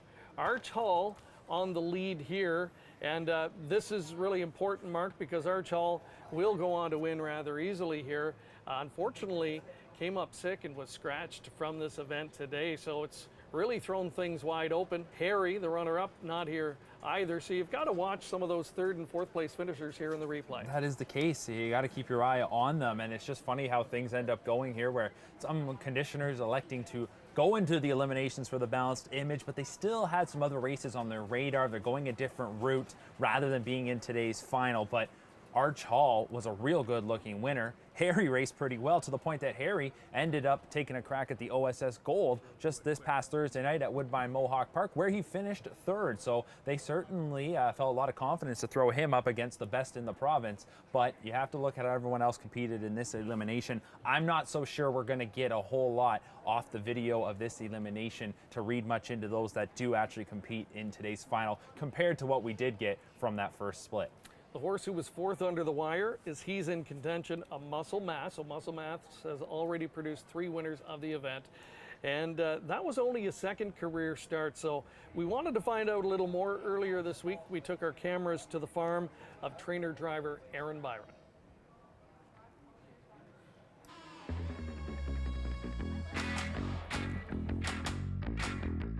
Hi, I'm Aaron Byron, and I train He's in Contention in the Balanced Image Trot at Hanover Raceway. I thought he raced pretty well. It was only his second lifetime start. We didn't have like the highest of expectations, but more of a moral goal was to just stay trotting and hopefully get into the final. So we're hoping to keep improving off last week, and maybe we can get a good piece of it this week. I think he's gonna need a bit of luck, but fortunately the half-mile track and we drew good, so it kind of favors more the inside horses. But definitely with Blake's horse getting the 8-hole, he's got to navigate a good trip, and maybe if we can sit close to Denny's horse, he looked really good in his limb. So if I can sit close to him and we can stay at it and have a little bit of racing luck, we might have a shot.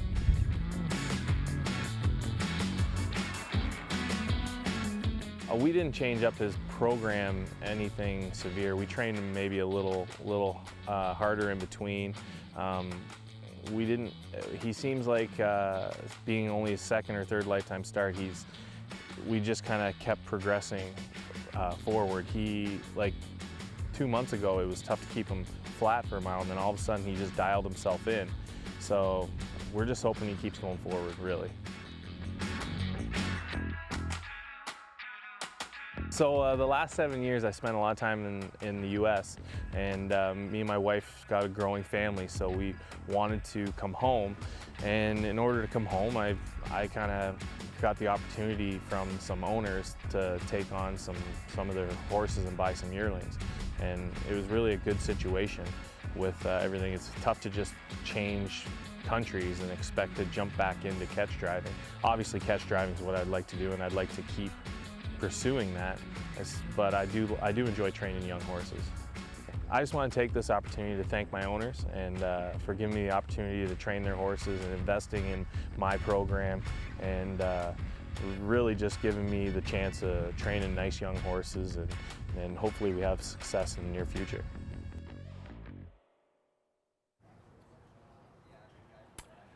Well, we thank you to Aaron for welcoming us and the camera crew there earlier this week. And if looks count for anything, Mark, his colt should have a big shot today. He's a flashy-looking individual. Yeah, and I really like he's a connection. I don't mind him. He drew really well in this event. I'm not sure we can really know what to expect overall with some of the different horses that aren't in the contest. And I don't always think it's a bad angle to play the horse with the fewest starts in a field, especially with the rookies, because, yeah, they're learning, and maybe he's ready to take that next step. I think for some of them, we know where they already are. I think there's still a lot of untapped potential, obviously, with he's in contention, considering he's only made 2 starts to this point. Yeah, absolutely. There can be dramatic improvement from week to week at this stage with them. So we are looking forward to the Balanced Image Final. It's race 8. It's the 4th and final on our coverage today. But first of all, we have the Walker Memorial Invitational Trot, and an excellent field of 8 going to assemble for this one this afternoon. And there is a look at Cena Magician, the post 1 starter. Jen Pinkerton of Mount Bridges owns and trains, has had this guy from day one. He's a winner of almost $200,000. Greg Dustin, he was second earlier on the card with Delegator, and he'll look to try and capitalize on post 1 with this guy at odds of 5 to 1. Number 2 is Honor Above All. This will be his second trip this season to Hanover Raceway, but as of late, he has been playing his craft at Woodbine Mohawk Park. Did have a win there 3 back. Honor Above All gets Ryan Holiday in the sulky for trainer Paul Meegans. Sizzlin' Hot Herbie, number 3, comes in off a long layoff. Nat Day owns, trains, and drives. Took this guy back over in the spring, and has been a very good addition to her barn. Nat coming off a career best season as a driver in Ontario, 51 wins last year. And if she's got this guy ready to go, he's certainly a factor, and the public thinks so right now. He's 2 to 1. Want to talk about a factor? Well, how about Sicario? Brett McDonald driving for trainer Richard Moreau. This 5-year-old gelding has been battling at the preferred 2 and 3 level as of late at Georgia Downs and Grand River. 3 wins on the campaign for this winner of nearly $200,000. More local connections here. Sending out number 5, Charmbo Chrome. John and Randy Ryer share in the ownership. John trains Ross Batten, looking for another winner on the program. 6 is Flexi. It was currently 19 to 1, currently the longest shot on the board, but this is a classy veteran. This 9-year-old mare in her career, she's got 123,000 made, and these are the spots where maybe you could see an upset, and Flexi certainly knows the Hanover Ogle with Doug McNair doing the driving. There's 7 Eucalyptus, Cassidy Schneider, owns and trains, the daughter of a well-known Ontario conditioner Colonel Schneider. Bruce Richardson will drive a 29-time career winner. Well, next up, we'll meet number 8, Massive Muscles. But if we do go 2 back, that was Scott Coulter in the sulky driving the 9-year-old mare Flexi. But to complete our field, Massive Muscles, Travis Henry going to look to double up here on our Costa TV coverage. He drives this one for Pam Forgy, 9-year-old gelding, who last time out in 2 of his last 3 starts was actually competing in racing under saddle events. All right, that's the field for the Walker Memorial Invitational Trot. It's been a very good season here at Hanover despite the pandemic situation, and the GM in his first season in the role, Steve Fitzsimmons, he's standing by live with Jamie McDonald. Thanks, Greg. As you said, Steve Fitzsimmons joins us now. Thank you for joining us here on COSA TV, and it's been a whirlwind in your first year as general manager here at Hanover Raceway. How has it been in the new position and having to deal with this pandemic at the same time? Well, coming from a harness racing family, it's a real thrill to have this position, to be quite honest. But I feel like I've had to have tap dancing shoes on half the time, because I've certainly been, dancing to please a bunch of different masters at times. We have to, look after the regulations from the Ontario government and for all the regulatory bodies. But the biggest thing is we have to keep people safe. We've been doing our very best to do that. Horsemen, our staff, and now fans. And, we really appreciate all the support we've been getting from all over Canada and the U.S. from our fans. Thank you for that. And how has it been having your racing fans back here at the track? It's been so exciting, and I know some of the drivers, they haven't seen fans at all, and we were basically the first racetrack to have fans on that first Saturday when fans were allowed back, and the drivers were so excited. We were thrilled. Obviously we have a limit right now of only 100, but they're the loudest 100 I can pretty much tell you that I've ever heard, so that's all good. They've absolutely had a great time and great weather here this afternoon as we go into our feature races, but you did add an award onto the card this season. It's named after Bud Fritz, and can you tell us the history behind that and why it came to be? Certainly. Bud Fritz is a legend in this business. He's from just 10 minutes down the road in Walkerton, Ontario, and raced here for 40 plus years, 4 multiple O'Brien Awards, a treasure trove of amazing horses that came from the Bud Fritz stable. Apache's Fame North America Cup winner, a worthy lad, 30 wins in a row, Silver Reign, OSS champion, and the list is on and on and on. And we just wanted to add a special award, and we thought this was a great way to honor Bud and the Fritz family in this way, and so that's really how it came about. Thank you for joining us here on COSA TV, and good luck in your next season, which hopefully goes a little bit smoother. Well, let's hope we have a lot of fans back. We'll look forward to that. And we'll go back We're not upstairs connected with them, so I don't know why they're going to that. Yeah. So, yeah. All right. I just thought it was weird. All right, thank you very much, Jamie and Steve. And yeah, they've done a wonderful job this year. And because of the pandemic situation, tracks have been more reliant than ever on remote wagering and making sure the signal gets out all over North America. And Tony Elliott in his first job, a young guy's done a wonderful job assisting Steve.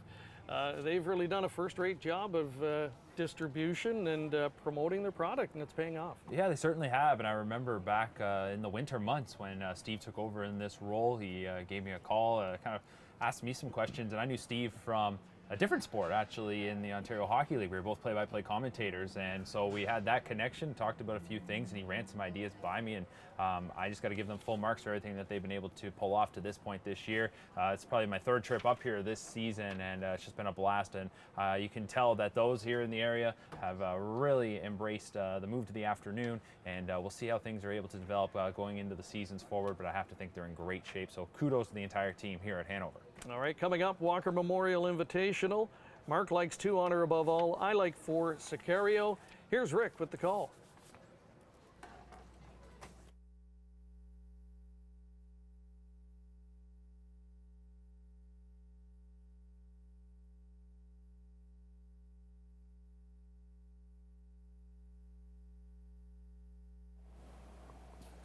Flexi, Scott Coulter, Eucalyptus, Bruce Richardson, Massive Muscles, Travis Henry. Field of 8 trotters, 7th race, top of the stretch, and here they come.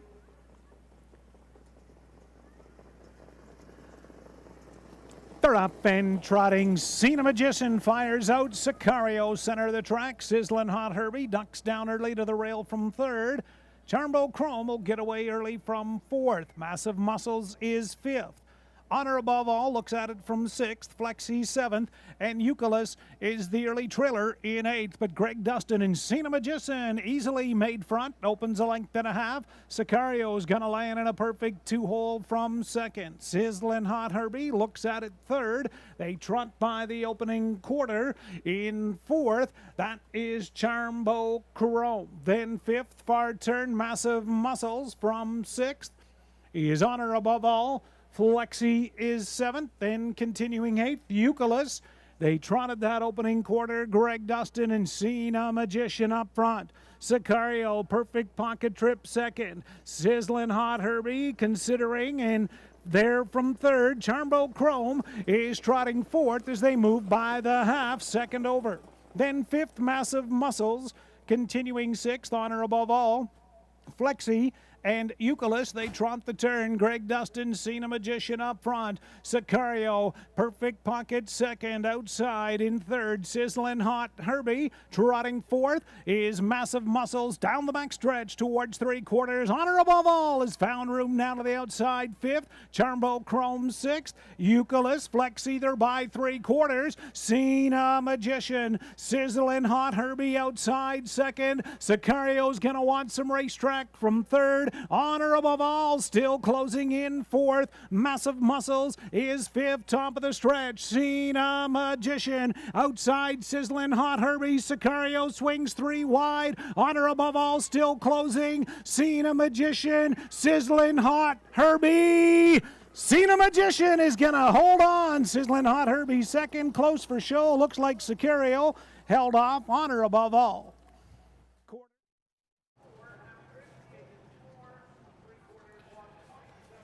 What a great stretch drive there in the Walker Memorial Invitational Trot. Seen a Magician. He does all the road work here for veteran driver Greg Dustin and his trainer, owner Jen Pinkerton.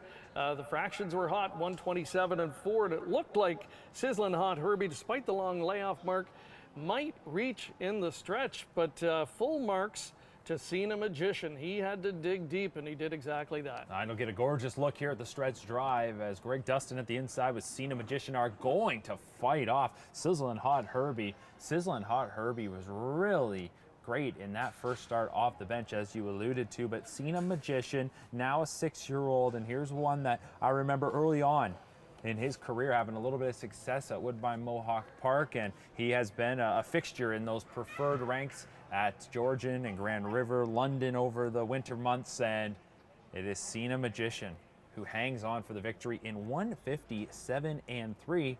That was almost a new career best, missed by just a 1/5 of a second. Yeah, he's been a really good trotter for Jen Pinkerton, who owns and does the training. And Greg Dustin, he's the regular pilot on this guy. And you know what?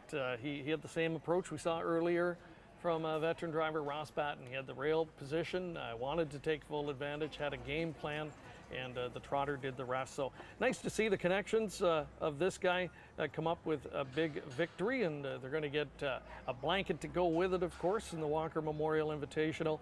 And that victory now puts them just literally dollars away from $200,000 lifetime. Sizzling Hot Herbie, again, full marks in the runner-up spot. You have to think, Mark, had he had one start under his belt, you know, and just a little bit tighter coming in, that could have been the difference. It's hard to say. Sicario, Honor Above All, rounding out your top 4. But yeah, kind of nice to see, you know, a small-time owner-trainer. Jen, I think this is her only horse, or one of her only horses, get a win in a race like this. Yeah, it really is, and comes through in this spot, and I'm sure they didn't come here today just to participate, especially when they knew they had that rail, and you could see what the game plan was for Greg Dustin, and Cena Magician will take home the victory in the Walker Memorial Invitation Trot. And to your point about that, you know, sometimes there's horses in races like this who do come in that have been racing at Woodbine Mohawk Park or at some of those higher levels, and here's a horse, though, that we already talked about, one that has found a home in that top trot level at some of the smaller tracks, And coming here on a day like today is able to click in a real good mile of 1:57.3. Be curious to know exactly where that ranks among the fastest miles by a trotter this season here at Hanover Raceway. I'd have to think that would likely be it. Yeah, it's got to be right up there. And the veteran Greg Dustin is nicknamed to horse people that know him as Curly. And great guy, and nice to see him get the win there as well. His wife Doreen, daughter Christy, are breast cancer survivors, and they're the people behind the Harness the Hope event that happens annually in London for breast cancer awareness. That event was expanded this past year to Prince Edward Island, and other jurisdictions taking interest in that as well. So yeah, nice tip of the hat to them, and a nice round of applause from the small but boisterous crowd here, Mark. And that's one thing about it. You and I have been here on a typical Saturday night in the summer. We can tell you that grandstand you're looking at is generally packed. Yeah, it's it definitely is a little bittersweet when we get to our broadcast location here today, a spot where we typically just have a ton of people lined up along the fence, but there is a small group in attendance here today that is able to get in based on the current capacity limits, and they've been making their voices heard here this afternoon, and they give a round of applause to Cena Magician, the winner of the Walker Memorial Invitation Trot, which was if that tees up us up for the Balanced Image, we're going to have a great race coming your way next. Absolutely, and tip of the cap, I should say, to our cable cam camera operator, Lloydie, in the backstretch. He decided to change it up today and set it up in the backstretch, and another great shot. It's a real key point in the action, watching the horses as they go to that three-quarter station. All right, Jamie McDonald is standing by with the winning connections. Let's send it over to the winner's circle. Greg Dustin joins us now, winner of the 2020 Walker Memorial Invitational Trot. Congratulations, and you left out of there and kind of never looked back. Well, when he's got the rail, he can get out of there pretty good. I thought the front would be the best place to be, and I had Merle horse and Natasha behind me, so that was good. Absolutely. You had a great stretch drive here to the final. Was there any chance that you thought you might be beat, or did you have it in the bag from the beginning? Well, no, like he always keeps trying, but Nat's horse is a nice horse. He never gives up. And what is it like to win this trot race here this afternoon? Oh, it's nice to win it. I've raced with Paul for years in the Walkers, and I'm getting some age on me too, so it's nice to be up here. An absolutely nice connection there, winning this race with a friend of the family for the Walker Memorial Trot. And, you know, you went off as the favorite. Were you expecting to be the favorite coming into the race? Do you look at that before the race at all? Yeah, I look at the book and the horses that, you know, I got to beat. And that's really worried me the most off the program. If she gets away near the front, he's a pretty good horse. So well, congratulations. I'm happy with our horse today. Congratulations on your drive this afternoon. Thank you very much.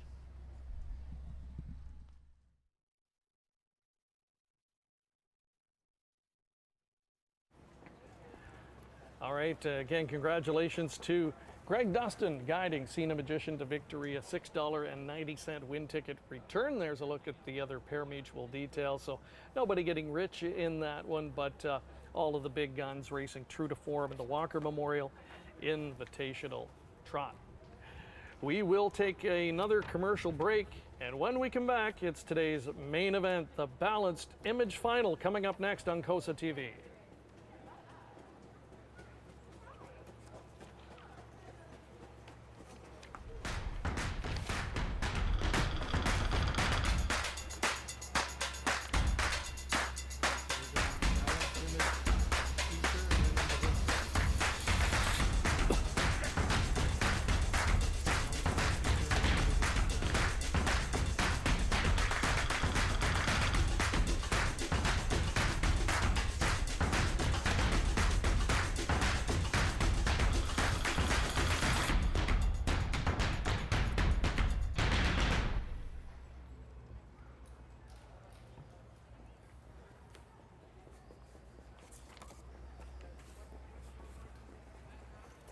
Welcome back again to Hanover Raceway in the scenic town of Hanover, Ontario. Wonderful to have you joining us today, wherever you are tuning in.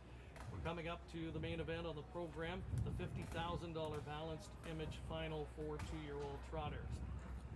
The race named in honor of the late great Balanced Image. Cadabra has been the king of the trotting stallion ranks in Ontario for the past number of years, but before that, it was Balanced Image who really truly put Canadian trotting on the map. And he was inducted into the Canadian Trotting Hall of Fame, I should say, back in the early 2000s. And right now we're going to take you back to a feature that they put together upon his induction, and then we'll talk more about the great trotter coming up in a moment.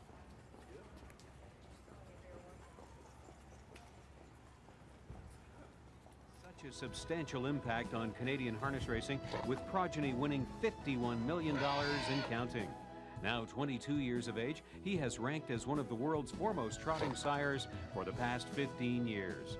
He started his career as a stallion prior to the 1983 breeding season at Cantario Farms in Campbellville, Ontario, and one of the best horses from his first crop was Natural Image, a winner of almost $400,000. Natural Image's collared him. 17 years later, Balanced Image has developed into a world-class stallion. The farm name has since changed to Glengate under the ownership of Pat and Jim Bullock, and throughout his career as a stallion, Balanced Image has been handled by farm manager Doug Nash. Billy Joe Jim Bob, from Balanced Image's smallest crop of foals in 1987, propelled this sire to international prominence with victories in the 1991 Cadillac Breeders' Crown and the 1992 Elite Lot. Balanced Image is also the sire of millionaires Good Times, Glory's Comet, and Impeccable Image, all three who also won titles as Canada's Older Trotter of the Year. Just recently, Balanced Image added another credit to his accomplishments as a stallion when Yankee Paco became the first Canadian sired horse to win the prestigious Hambletonian in the 75-year history of that race, and raise the awareness of the Canadian-bred trotting stallion Balanced Image around the world to an unprecedented level. So again, that was a piece that was put together for Balanced Image when he was inducted into the Canadian Horse Racing Hall of Fame. His record, incomparable at the time. Sire of the winners of more than $112 million, had 287 $100,000 plus winners, and 10 millionaires. And what was interesting, Mark, as I looked through his production record, he had 10 millionaires, and he had probably another 10 or 15 that were, you know, between 900,000 and a million. And of course, his richest performer was the great Arch Madness at 4.3 million.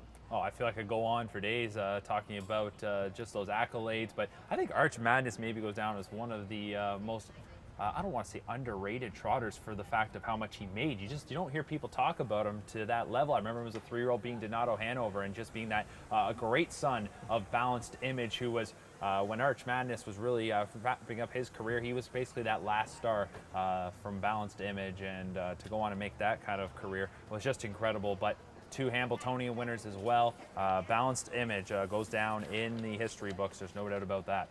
And he would eventually pass the torch on to Cadabra, and you know, we might be starting to see a passing of the torch, you know, from Cadabra, but he's still very prominent as one of the top stallions, not only in Canada, but all of North America. So Balanced Image, the namesake of today's event, and now you understand why and the significance of that. One of the horses that I think comes in good form and could surprise with any further improvement today is Lifelong Wish, a good third in the eliminations from a week ago.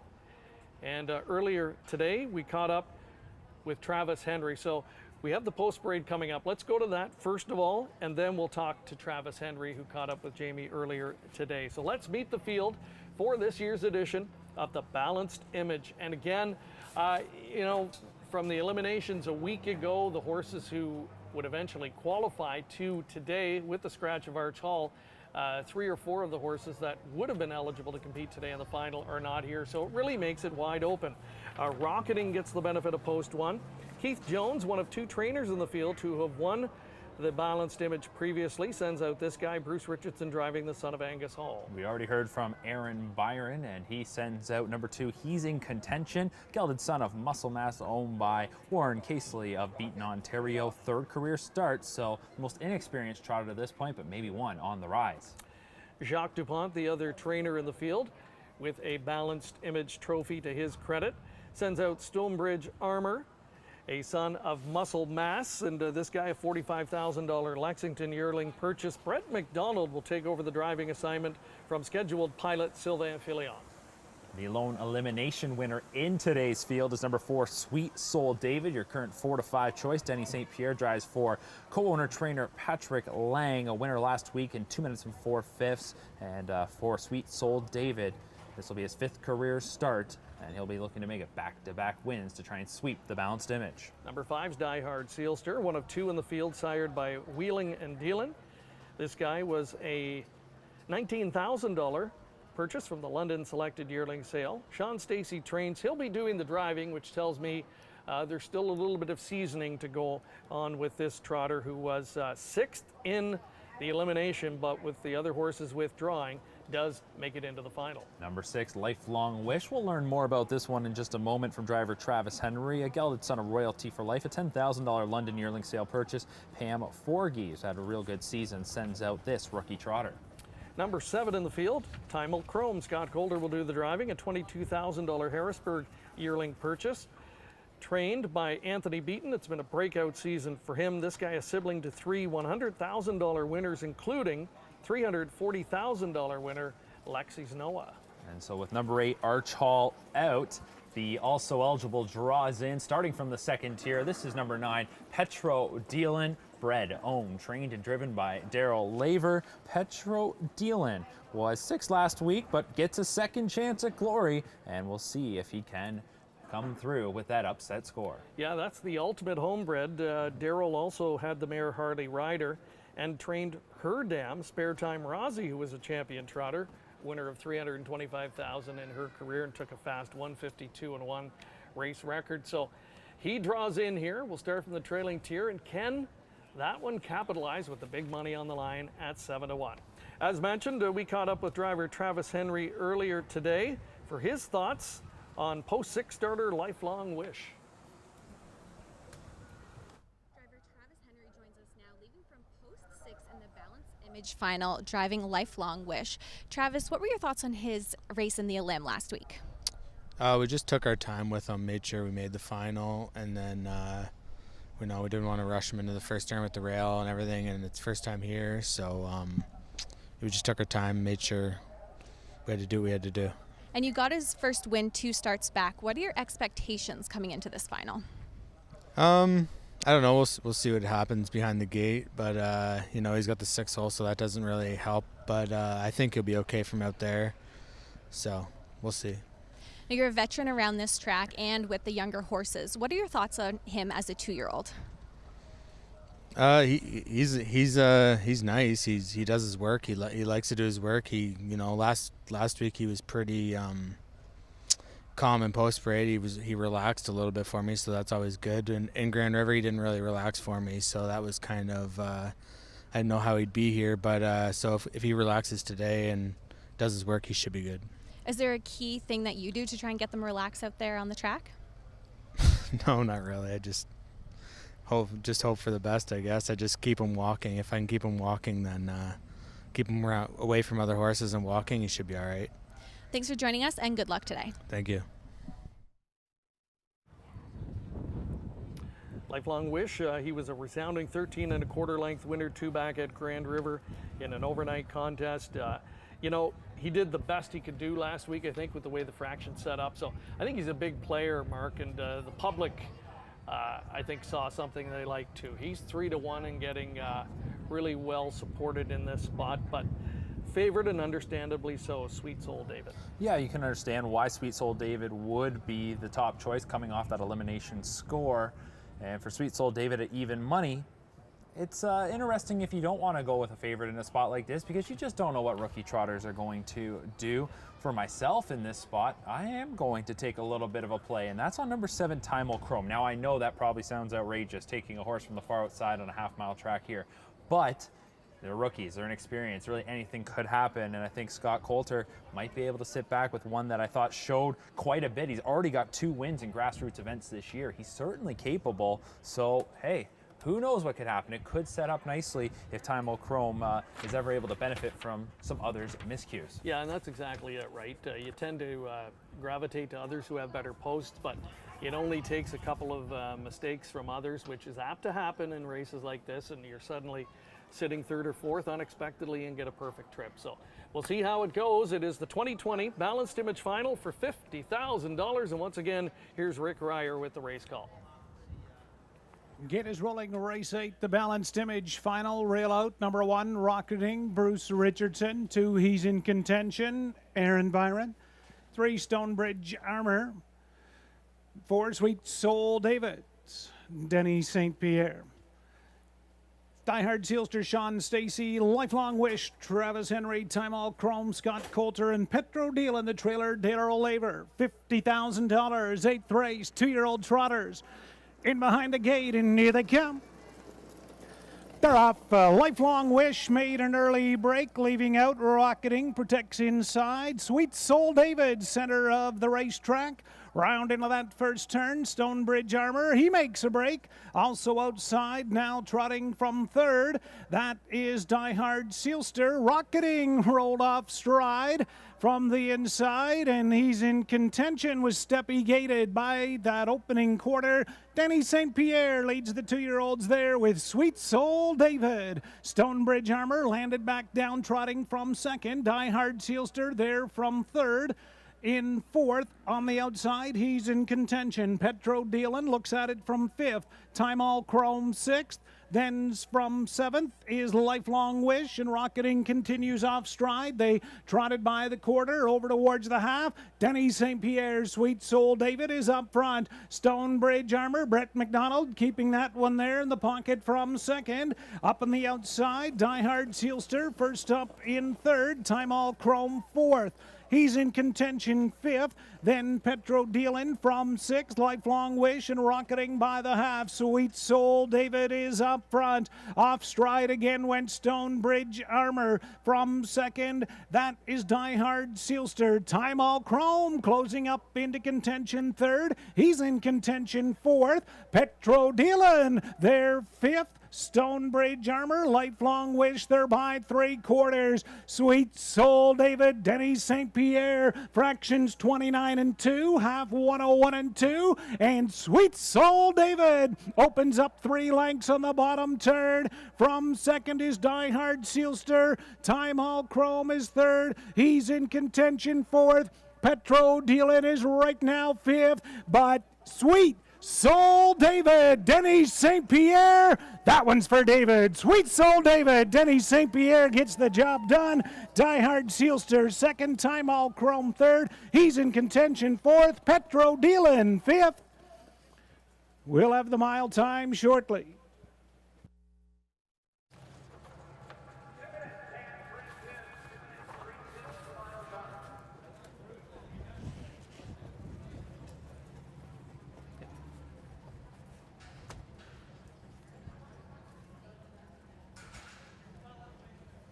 And that's the kind of body language you like to see after the race. Denise St. Pierre working hard to pull up Sweet Soul David. So the son of Cadabra, flawlessly gated, handles the half-mile track beautifully, has tactical speed, and at this point in the season for a 2-year-old trotter, Mark, those are big weapons to have, and he's just a little bit ahead of some of the others. And there's the salute from Denis, and happy, and why not? So Cadabra, with that victory from his offspring, now has tied muscle mass for 3 Balanced Image Final victories, and just continues to add to his world-class reputation. But this trotter, a lot of potential. I think the sky's the limit. Well, the fact that the Connections opted to try the OSS Gold right off the hop with this youngster spoke volumes to what they thought his potential was and where he could get to. And Well, in those events, he had a narrow defeat, finishing 4th by just a neck. He almost got the winner's share in his first gold attempt, and then the next time out he was 6th, and they decided to come here to the Balanced Image, and they clearly found a spot where he was much the best. I'm not even sure on a day like today, with Arch Hall having been in this field and having had the second tier, I'm not sure he still would have touched Sweet Soul David. This one looked wrapped up pretty early on. And I know that goes against everything I pretty much said before the race, where anything can happen with these rookie trotters, but this was just a professional looking effort from a good looking son of Cadabra and Sweet Soul David and Denny St. Pierre. I think they knew they had this one won very early, 2 minutes and 3/5, the final time of the mile. No doubt about it, they had to work in that opening quarter, but after that, they really got things their own way. Yeah, once he was able to grab control of the racetrack, it was over from there. You could tell by the horse's body language. Denis had the bit in his mouth the entire mile. The horse's ears were moving back and forth. I think it was coming easy to him, and just sprints home in 59-1, almost a carbon copy of the elimination victory from a week ago. So another $25,000 on his card, and that vaults his seasonal earnings to a little over $37,000 now in just 5 starts. Patrick Lang, the happy trainer, also co-owns this guy, and as mentioned, Denis St. Pierre engineers the victory. So there's the happy winner's circle to greet the connections and the blanket presentation, and we'll hear from the connections coming up shortly. But as always in these races, there are colts who are able to improve dramatically, and one of those would have to be Die Hard Sealster. Sean Stacey, the trainer, he's opting to continue driving, so I think there's still a learning curve that he feels this colt has to go through, and he just wants to make sure he's doing it the right way, and handled him perfectly today, and the trotter showed him a lot. Yeah, he did, and he was able to hold on to second. Timel Chrome tried to make a little bit of a push there late, but Die Hard Sealster gets that runner-up spot. Sean Stacey's done quite a bit of driving this season. I'm not exactly sure how these numbers to this point would stack up to last year, but just going off of watching the entries and results every single day, it feels like he is doing a lot more of the driving this season with some of his students, and it is a learning process for a lot of them, and they have to be happy with what they got from Die Hard Sealster here today, finishing second in the Balanced Image. And your long shot pick raced very well. Timel Chrome overcomes the outside post, picks up third, and Aaron Byron, who we spoke to earlier, I'm sure he would be satisfied with the effort from his trotter. He's in contention, who finished 4th, picked up a nice check, and is making nice progression through his first 3 starts so far. So it's going to be a lot of fun to watch and track these youngsters over the course of the season, see where they go from here. I would have to think Sweet Soul David, if he can keep progressing, will warrant another try at the gold level. Well, with the winning connections, let's send it back over trackside to Jamie McDonald. And driver Dennis St. Pierre joins us now. Congratulations on your win in the Balanced Image final. Thank you very much. And after that first quarter, you kind of got a hold and control of the race. Can you walk us through, a few horses making breaks in that first turn, and how you keep yours focused on its mission?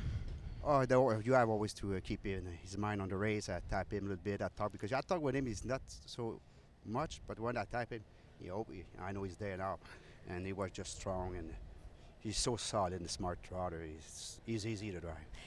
And compared to last week, the only a limb winner coming into the final, your confidence coming into this race? Yes, I was pretty confident, and one of the one of the best one was Scratch, but and the other one was the mare finished second to me, so it was in the gold, and she break the track record at Mohawk, and I think now everything was open for me. And as you crossed the finish line, you did do a salute. Who is that salute to? That's for my son David, passed away 2 years, and that's why we named that horse after his name. Congratulations on the connections with this horse and the family connection. I like to thank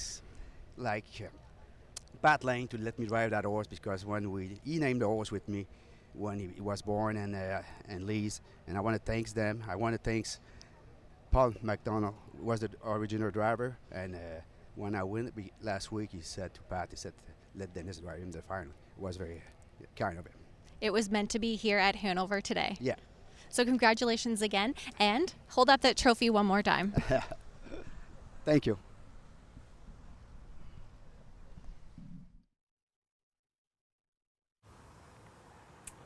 All righty. Well, that's wonderful. Very emotional victory for Denis, and just a fantastic story there in the naming of the horse, and seeing them rewarded today with that obviously emotional win. Sweet Soul David was heavily favored and rewards the backers, $3 even for the win. A couple of long shots in there for second and third though, and they beef up the exotic payouts. Yeah, it certainly helps quite a bit as the favorite does convert. Only a $3 winner, of course, but you get some prices in behind and you can have a nice little cash here in the Balanced Image final. Alrighty, so that is going to wrap up our coverage today. We're going to have to let Mark hop in his car and head a couple of hours east of here to Mohawk Park, where he'll be busy tonight with the Pepsi North America Cup eliminations. And Jamie, great job over there. And yeah, I mean, just talk about your day and in terms of the races we saw, a little bit of everything. Absolutely. It's been a wonderful afternoon here with all 4 races. Some amazing stories here with the connections here in the winner's circle, especially for our Balanced Image final. Something that's meant to be sometimes just comes around here on a perfect day. All right. Thank you again, Jamie. Wonderful job. And we've got a lot coming up in the next few weeks here on COSA TV. We hope you enjoyed the broadcast today. And don't forget that coming up this Tuesday night, we will have a Pepsi North America Cup preview show, 1-hour edition. That'll be coming up this Tuesday evening. More details to come on that. We'll be watching the eliminations, of course, closely tonight.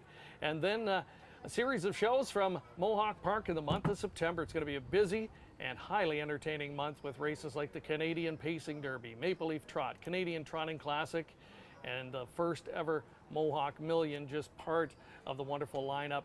4 nights of coverage that we will have throughout the month of September from that venue. So that's our complete schedule. To find out more, visit us at cosatv.ca. Thank you so much again for joining us again today. And don't want to leave you without reminding you that coming up tonight, Pepsi North America Cup eliminations. So if you haven't done so yet, you want to sign up for that HPI Bet account. They've got a wonderful promotion happening next weekend, 2% cash back for wagers on that Pepsi NA Cup program. So visit them at hpibet.com and sign up for your account so you can play along from home and take advantage of that wonderful promotion. Check out the Dark Horse app as well on the Apple Store. So again, we want to thank you so much for joining us here today at Hanover. We hope to see you again this coming Tuesday night and in the coming weeks here on COSA TV. So long and enjoy the rest of your weekend.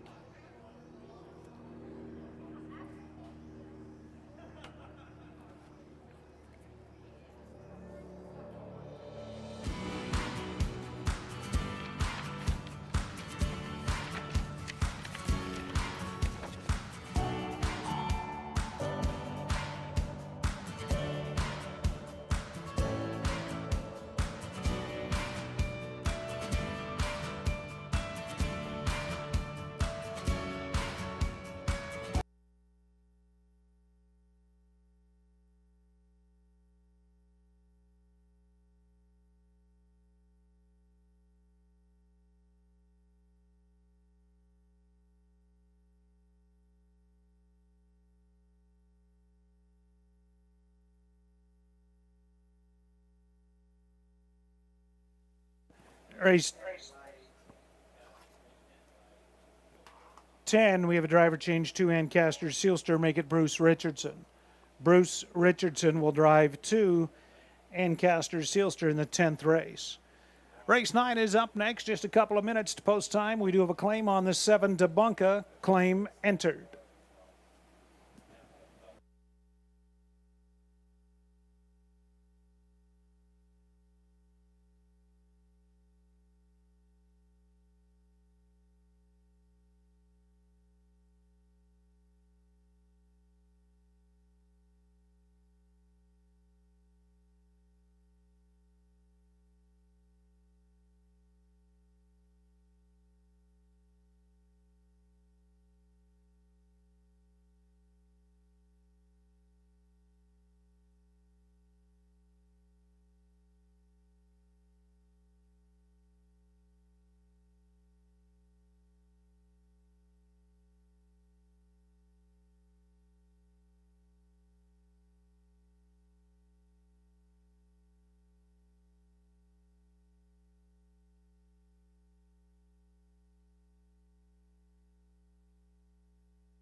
Here is race 9 on parade. Number 1, Podium Silster, owned and trained by Dale Fritz. Driver, Brett McDonald.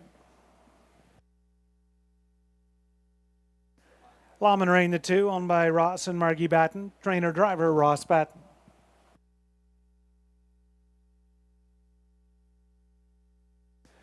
Amazon Dragon, the 3, is owned by Bill Brown and Brenda Darrable. Kyle Boston Strange, driver, Austin Sorey.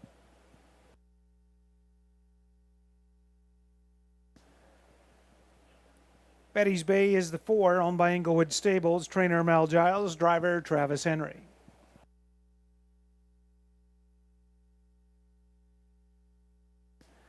Ace 44, Talon the 5, owned by Suzanne Sloan. Trainer, Becky Geisel. Driver, Ryan Holiday.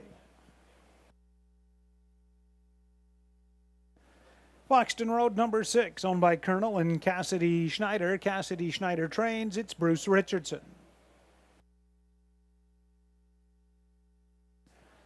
7 is Debunka, owned by Triple S Equine. Pat Shepard trains. Your driver, Scott Coulter.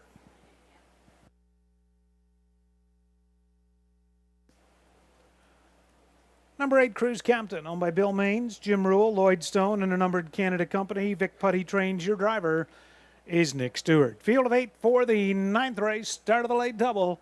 Just a couple of minutes to post time.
Ninth race, Gators rolling. Podium Sealster, Brett McDonald, and Lawman Rain, Ross Batten. Amazon Dragon, Austin Sorey, Betty's Bay, Travis Henry, Ace 44 Talon, Ryan Holiday. Foxton Road, Bruce Richardson, Debunka, Scott Coulter outside, Cruise Captain, the trailer, with Nick Stewart. Purse of $4,000, race 9, into the stretch, and here they come.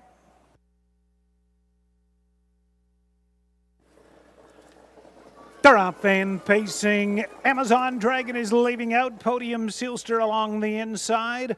Also in between pacers is Betty's Bay. They race to the first turn. Podium Sealster, Brett McDonald easily opens up a length and a half early. Cruise Captain follows through now the rail in second. Betty's Bay took back, looks for a seat in third. Amazon Dragon will make that happen from fourth. Debunka parked outside fifth. Laman Rain sixth. Ace 44 Talon found a seat seventh. Foxton Road is eighth. Opening quarter sharp 27-1. On the turn up front, it's Podium Sealster. Debunka is going to get the overland route today second. Cruise Captain, a pocket sitter in third. Then fourth, that is Betty's Bay. They pace off the turn over towards the half. Amazon Dragon steps to the outside from fifth.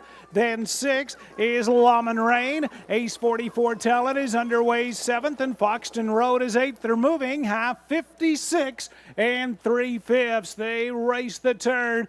Continuing up front for Brett McDonald, Podium Sealster, Cruise Captain, the pocket sitter, long mile for Debunka. Amazon Dragon on the outside is fourth, Betty's Bay is fifth, Ace 44 Talon sixth, Foxton Road, Laman Rain by 3/4, Podium Sealster lets it out a notch, still there by a length. Cruise Captain took out of the pocket, cannot advance. 1:25 and 4. Podium Sealster, he is tough up front and he opens up two. Podium Sealster on the bottom turn. Cruise Captain from second. Then from third off that bottom turn is Debunka. Amazon Dragon fourth. They turn down the lane. Podium Sealster still got a couple lengths. Cruise Captain second. Amazon Dragon third. Podium Sealster. Brett McDonald gets her done. Cruise Captain, Amazon Dragon, and Debunka completes the super. 1:56 and 1.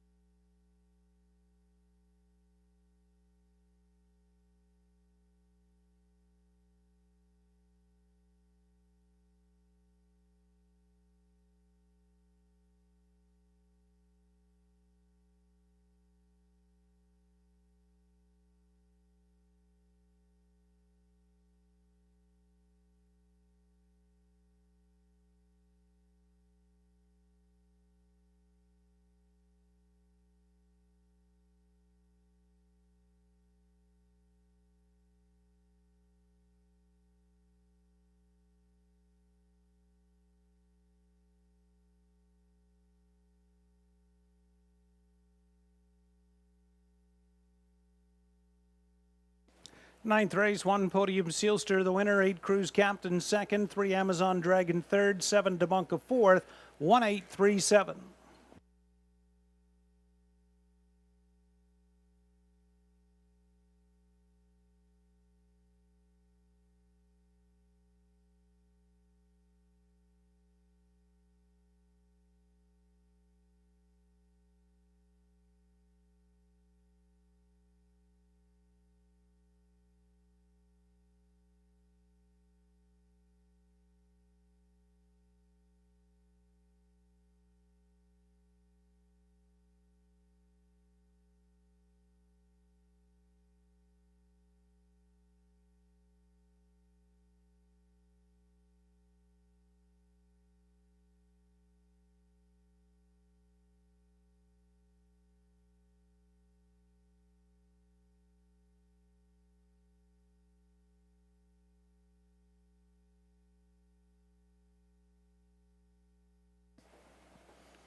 Returning in front to the Hanover Raceway winner's circle, 9th race winner, 1 Podium Sealster, Bay 7-year-old gelded son of Badlands, Hanover.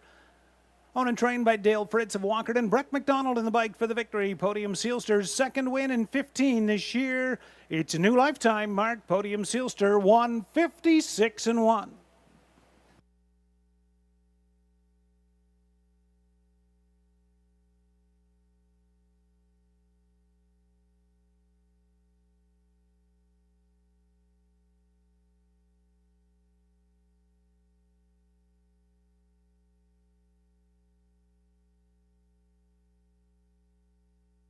There's the mutuals. Podium Sealster 720, 550, 340. Cruise Captain 850, 450, and 3 Amazon Dragon 320 to show. 1/8 Exactor 63.80. A $1 183 Triactor $122.95, and the 1837 Superfecta $83.82.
There's a rundown of the 9th. Podium Sealster, the winner.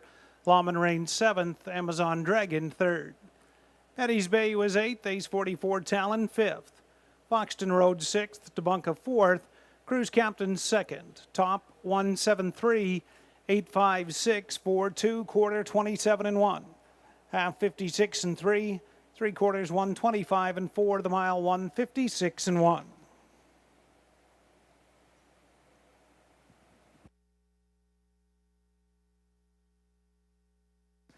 Race 10 is up next. The Tender Pizza Trot. Driver change to Ancaster Sealster to Bruce Richardson. Race 10, 10 minutes.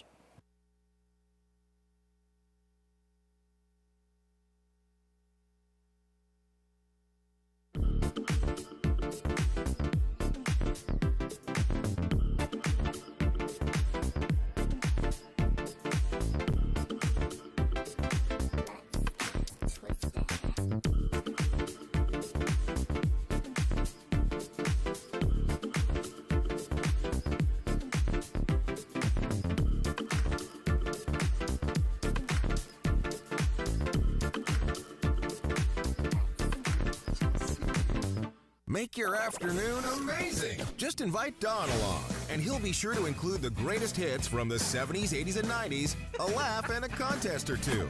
Afternoons from 2 to 6 with Don on 92.3 The Dock.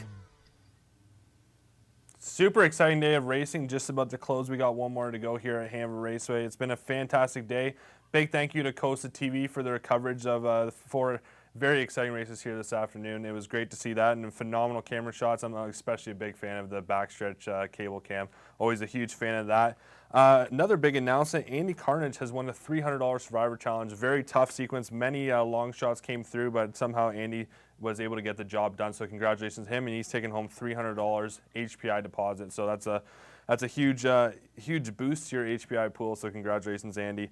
Taking a dive in this afternoon's 10th race and final, a great betting day overall, but we're ready to kick it off with a bang. Or I should say end it with a bang. Race 10, I think the 4, currently 1-1, is Winsong Ophelia is gonna be the one to beat in here, coming in off a $15,000 claimer level. Drops down into a condition race here at Hanover Raceway. Was third last time out, tough trip. Out for part of the mile, 1:59.2 over Grand River Raceway. Has raced there for the last couple months here, and looks like it should face some easier company here. So I think Winsong Ophelia and Nick Stewart should get the job done here. Then 4, currently 4-5. Most people probably agree with me on that pick. But like I said, it's been a fantastic day, and we thank you for joining along. And we'll be back with Ontario Sire Stakes 2-year-old filly trot grassroots divisions next Saturday. So another very exciting card, and we look forward to hosting that for you next Saturday. So to have a great weekend, and we'll see you back here next Saturday. Take care.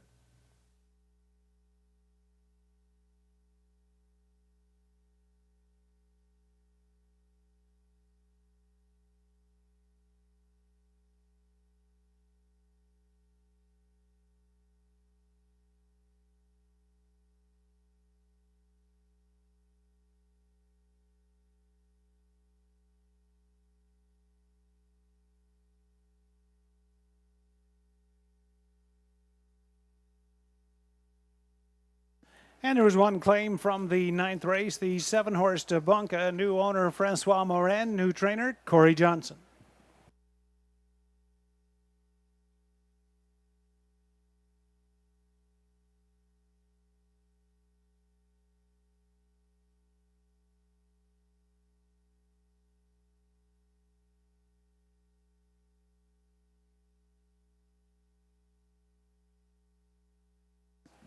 Race 10, trotters on parade. Number 1, Gotta Get Me Some of That. Owner trainer Janice Humbert. Driver is Pat Keach.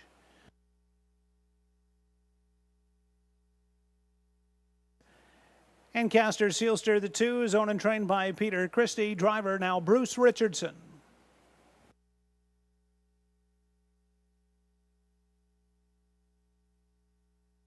Three is Oakley Uptown, owned by Triple S Equine. Pat Shepard trains driver Austin Sorey.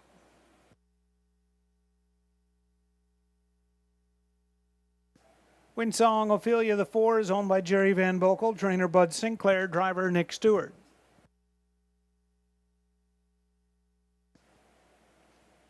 Bluebird Perfect is the 5, owned by Doug Patton. Trainer Janice Hubbard. It's Ryan DeRoche.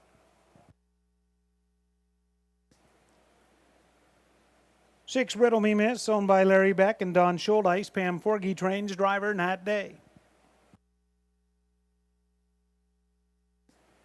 Maddie's Smilin' 7 is owned by Terry and Clarence DeVos and Peter Porter. Mark Edsel trains and will drive.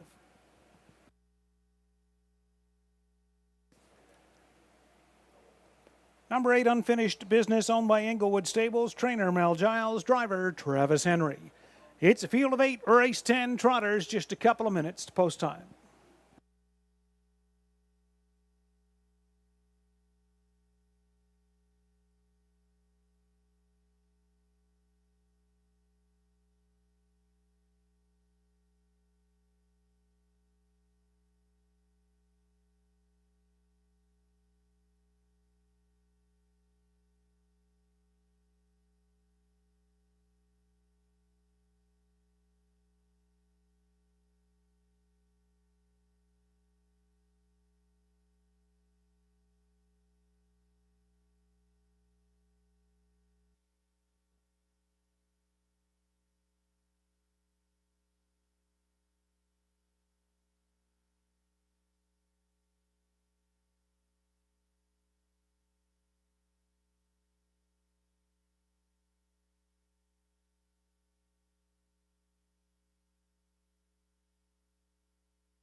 1 minute.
Scoring is complete. Stutters called. Race 10 Trotters as they move up behind the gate. Rail out 1. Got to get me some of that. Pat Keach.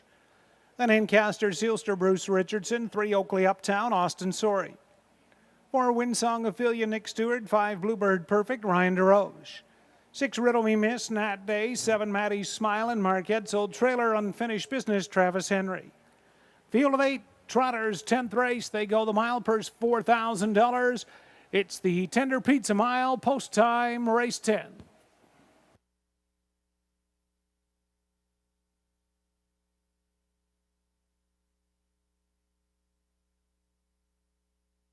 Tenth at the top of the stretch, and here they come. Maddie's Smiling with an early break. They're up, rest trotting, got to get me some of that, leaves out.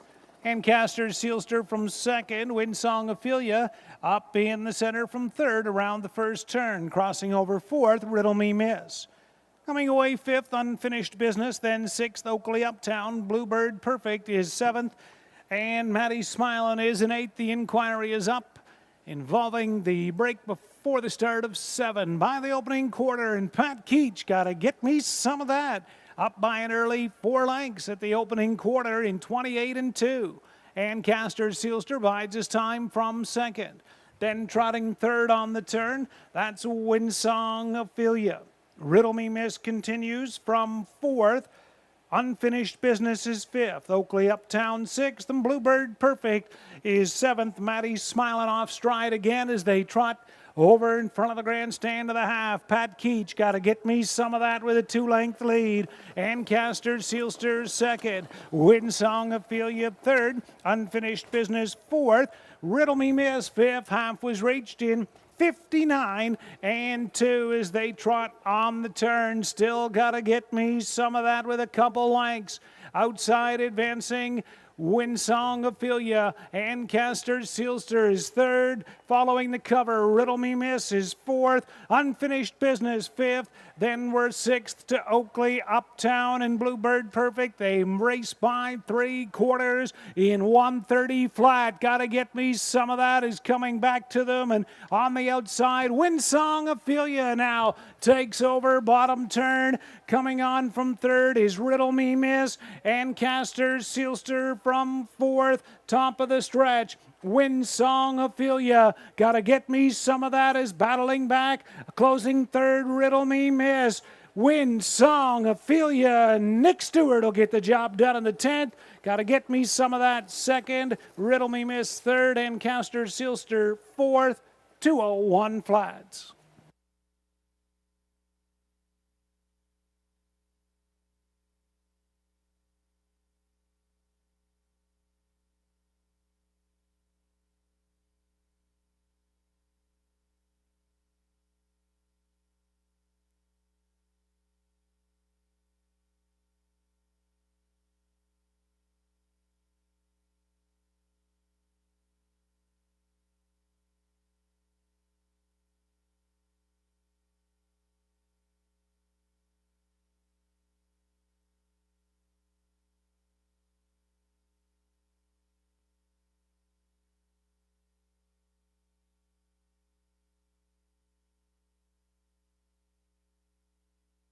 Race 10, 4 Win Song Ophelia, the winner. 1 Gotta Get Me Some of That second. 6 Riddle Me Miss third. And 2 Ancaster Sealster fourth.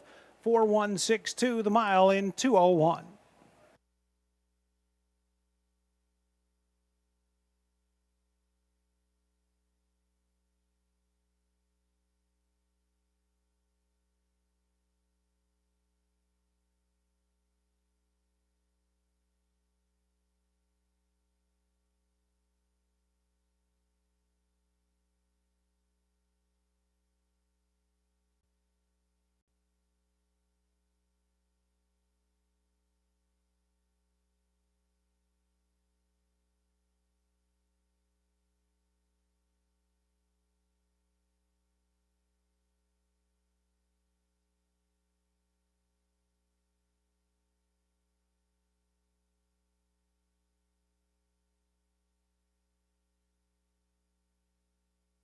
Now returning to the Hanover Raceway Winner's Circle, 10th race winner 4 Win Song Ophelia.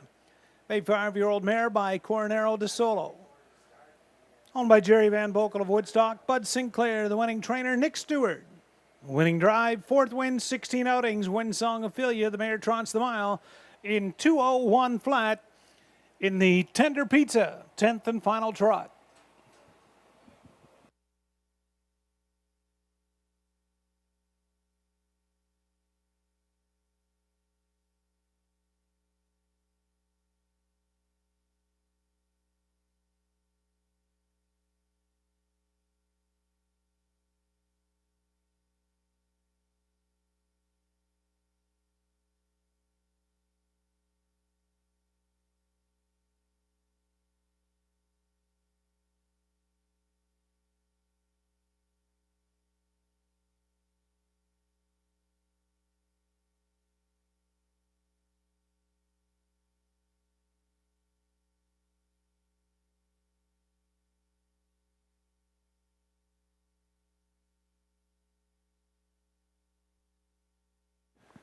Tenth race, the inquiry judges have determined that the 7 Matty Smilin was inside the fair start pole when the horses were released by the starter. No change to the order, 4162.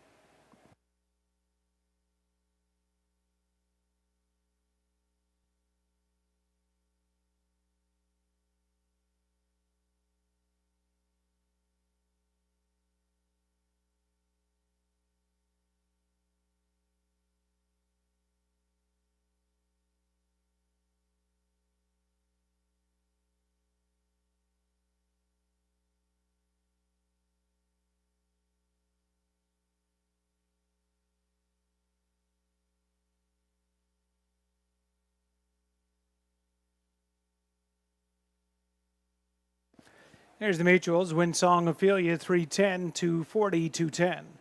Gotta Get Me Some of That, $3, 210. 6 Riddle Me Miss, 210 to show. 4-1 Exactor, $9. 4-1-6 the Triactor, $15.90. Superfecta, 4-1-6-2, a $1 super, $97.40. And the 1 and 4 late double, $13.80. Here's the rundown of Hanover's 10th and final. Gotta Get Me Some of That second. 2 Ancaster Sealster fourth. Oakley Uptown 6th. Win Song Ophelia the winner. Bluebird Perfect 7th. Riddle Me Miss 3rd. Matty Smilin was 8th and Unfinished Business 5th. Top 2-4-6. 1-7-3. 8-5. Quarter 28 and 2. Half 59 and 2. 3/4 130 flat and the mile in 2:01. That's it for the live race card from Hanover Raceway. Don't forget racing action resumes 1 week from today, next Saturday afternoon, August 29th, 2 o'clock. First race, post time. Be sure to tune in and join us. Good night.